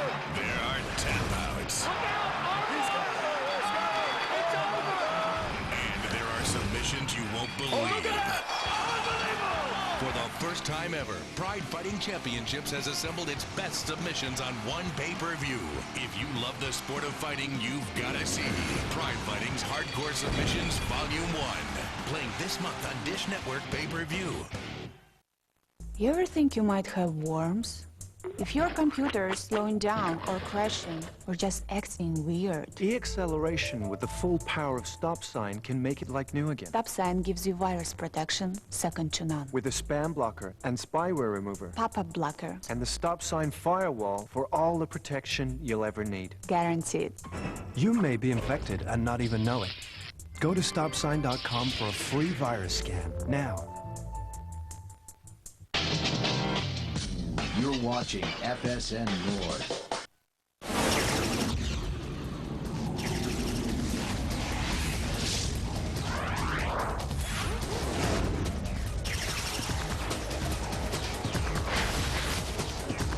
We're for FSN Live in Grand Rapids, Minnesota after hockey night on FSN High School style. Moorhead and Grand Rapids, and the Spuds get the win. 4-2 was the final, but what a third period of play as Grand Rapids down 3-0 came charging back, but in the end Moorhead would add an empty net goal and hold on for the win and head to Duluth East with the victory. 4-2 here, the final score. Let's go to our high school hockey analyst Kevin Gorgan. Jake Krause got the scoring started, and his third goal of the game, the second goal of the game, was the third for Moorhead, Kevin, and really proved to be the difference. Yeah, goal scorers just seem to have a knack for finding out where that puck is going to go, putting themselves in position, and on both goals it was Krause who would work hard to find an open part of the rink where the Grand Rapids defenders would not find him, and that first goal was such a critical one on the road to get that start they needed. You watch the way these guys can cycle the puck. Now watch 17. He's down low. He sees the traffic. He floats high. He finds the puck, and then the presence to get that shot up high with the goaltender and a defender down. On this next play, watch the way he's able to get a good passing lane position and then one-time it on the backhand. You can't coach that. A one-time backhand 5-hole goal scorer's goal all the way. Two different styles of goals, but both of them show the knack around the net for Mr. Krause. All right, Kevin, more with you in a moment, but let's head to Anthony LaPanta, who is with Jake Krause. Jake, what a solid effort for your team tonight. Let's talk first about the good part, the early part, where you dominated this game, particularly through that second period with a smothering forecheck. Yeah, I mean, we changed our forecheck and we got on them hard. We got on their D, and our team was just getting in their face, frustrating their D, and we got to them. And once you had the lead built, we'll talk about your goal as well, because they were big. And the first one came when their goaltender was playing very, very well. Tell us about the play. Yeah, I mean, we had a power play, and we got out to our point. We told our points to just get to the net. Our points got very good shots. I mean, there was a big Smazzo in front, and I sat back, puck came out, and I let her fire at the net as hard as I could. And once you got that third one, you had to be feeling like this game was in your hands. Yeah, it felt good, but I mean, you always get that feeling that, you know, they might come back, and we let them come back there for a while, scared us a little bit, but I mean, we got to have a more solid effort tomorrow against East. And that's life on the road in northern Minnesota, isn't it? I mean, you know this team is never going to go away. Oh yeah, for sure. That's on the road in Minnesota, that's for sure. Going to be difficult now. Short night's sleep, get up and get after it against a very good hockey team tomorrow. I think we'll be all right. We got nothing to save for now. I mean, we got to go out there and we're going to make a sweep out of the weekend. Congratulations on the win. Thank you. Jake Krause, a pair of goals tonight for the Spuds as they win at 4-2, Ron. All right, thanks, Anthony. We're going to bring Kevin Gorg back in, and special teams very big tonight. Coach Morinville said they called this game tighter than what he was used to. Yeah, no doubt about it. I think especially the home cooking that can take over up north when you get these officials that are stationed up here near Grand Rapids. No doubt Moorhead was put into a situation where they had to face some of their demons from early in the season, came in killing off only 70%.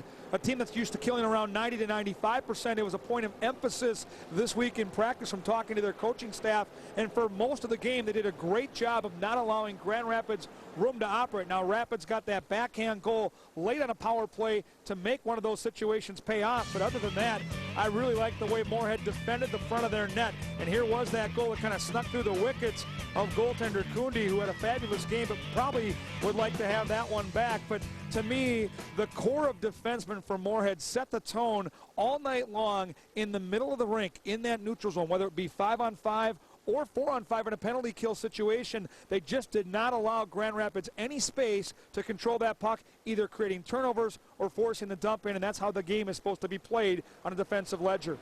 All right, Kevin, so far tonight we've heard schmoggle twice. Tell us what a schmoggle is. Well, to me, a schmoggle is when you get a mass of humanity, kind of like cats and dogs in an alley, piling up, scrapping, looking for some bones and some meat down there, and that puck is the bones and the meat, and they battle and they scrap, and that's what it's called. I didn't know that.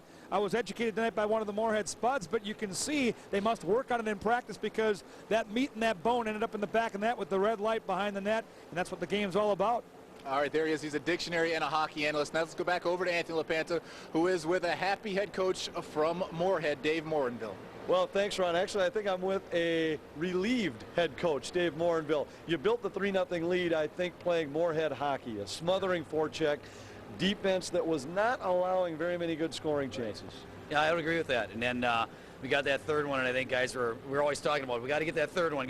And then once we did, I think we kind of had a setback, but you got to give them credit. They came back and battled very well, and they've got a nice team. I mean, as you know, looking at scores from previous years, we've kind of had their number, but we knew coming in this would be they're a better team, and this would be a tougher game. You stressed penalty kill, and even though they got the one power play goal late, your penalty kills early, starting in the first 30 seconds of the game, helped set the tone. Yeah, I think so. I mean, that was it helped us with our confidence on that, because I think it was right away like, oh no, here we go. And then after we killed it off, I think that helped us with some confidence, and we got a little bit better, and especially at the end, we had to kill that one off, and I thought we did a pretty good job.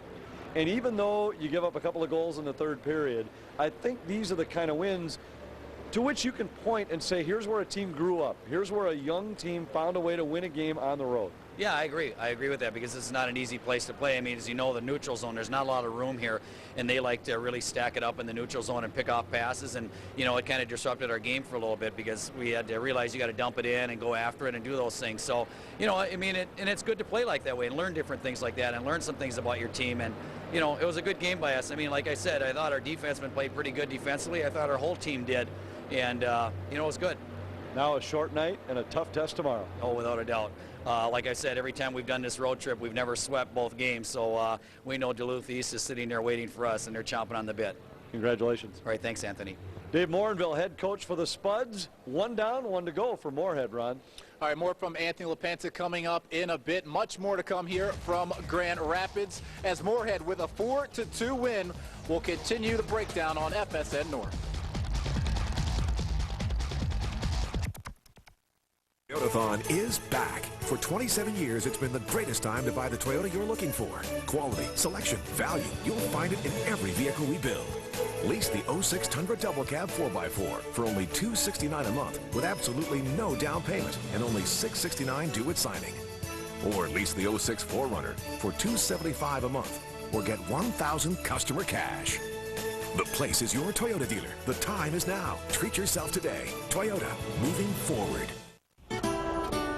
At Quest, we understand no two businesses are alike. That's why we let you build a bundle of services that is perfect for you. Get high-speed internet, a business line package, unlimited long distance, and wireless, all for just $135 a month. Compare, bundle, and save. Call 1-800-242-5000. That's our spirit of service. 'Twas weeks before Christmas and our home was all bare. Then little Timmy said, "Hey, look, over there." So we stepped inside, and much to our glee, we found sparkle and glitter as far as the eye could see. There were things that shimmer and things that glisten. If you stop and pause for a moment, you can hear the bells. Shh, listen. The aisles were all filled with holiday decor. There were trimmings and trees and lights galore. There is everything imaginable to satisfy your cravings. So hurry into Menards to catch this season's biggest savings.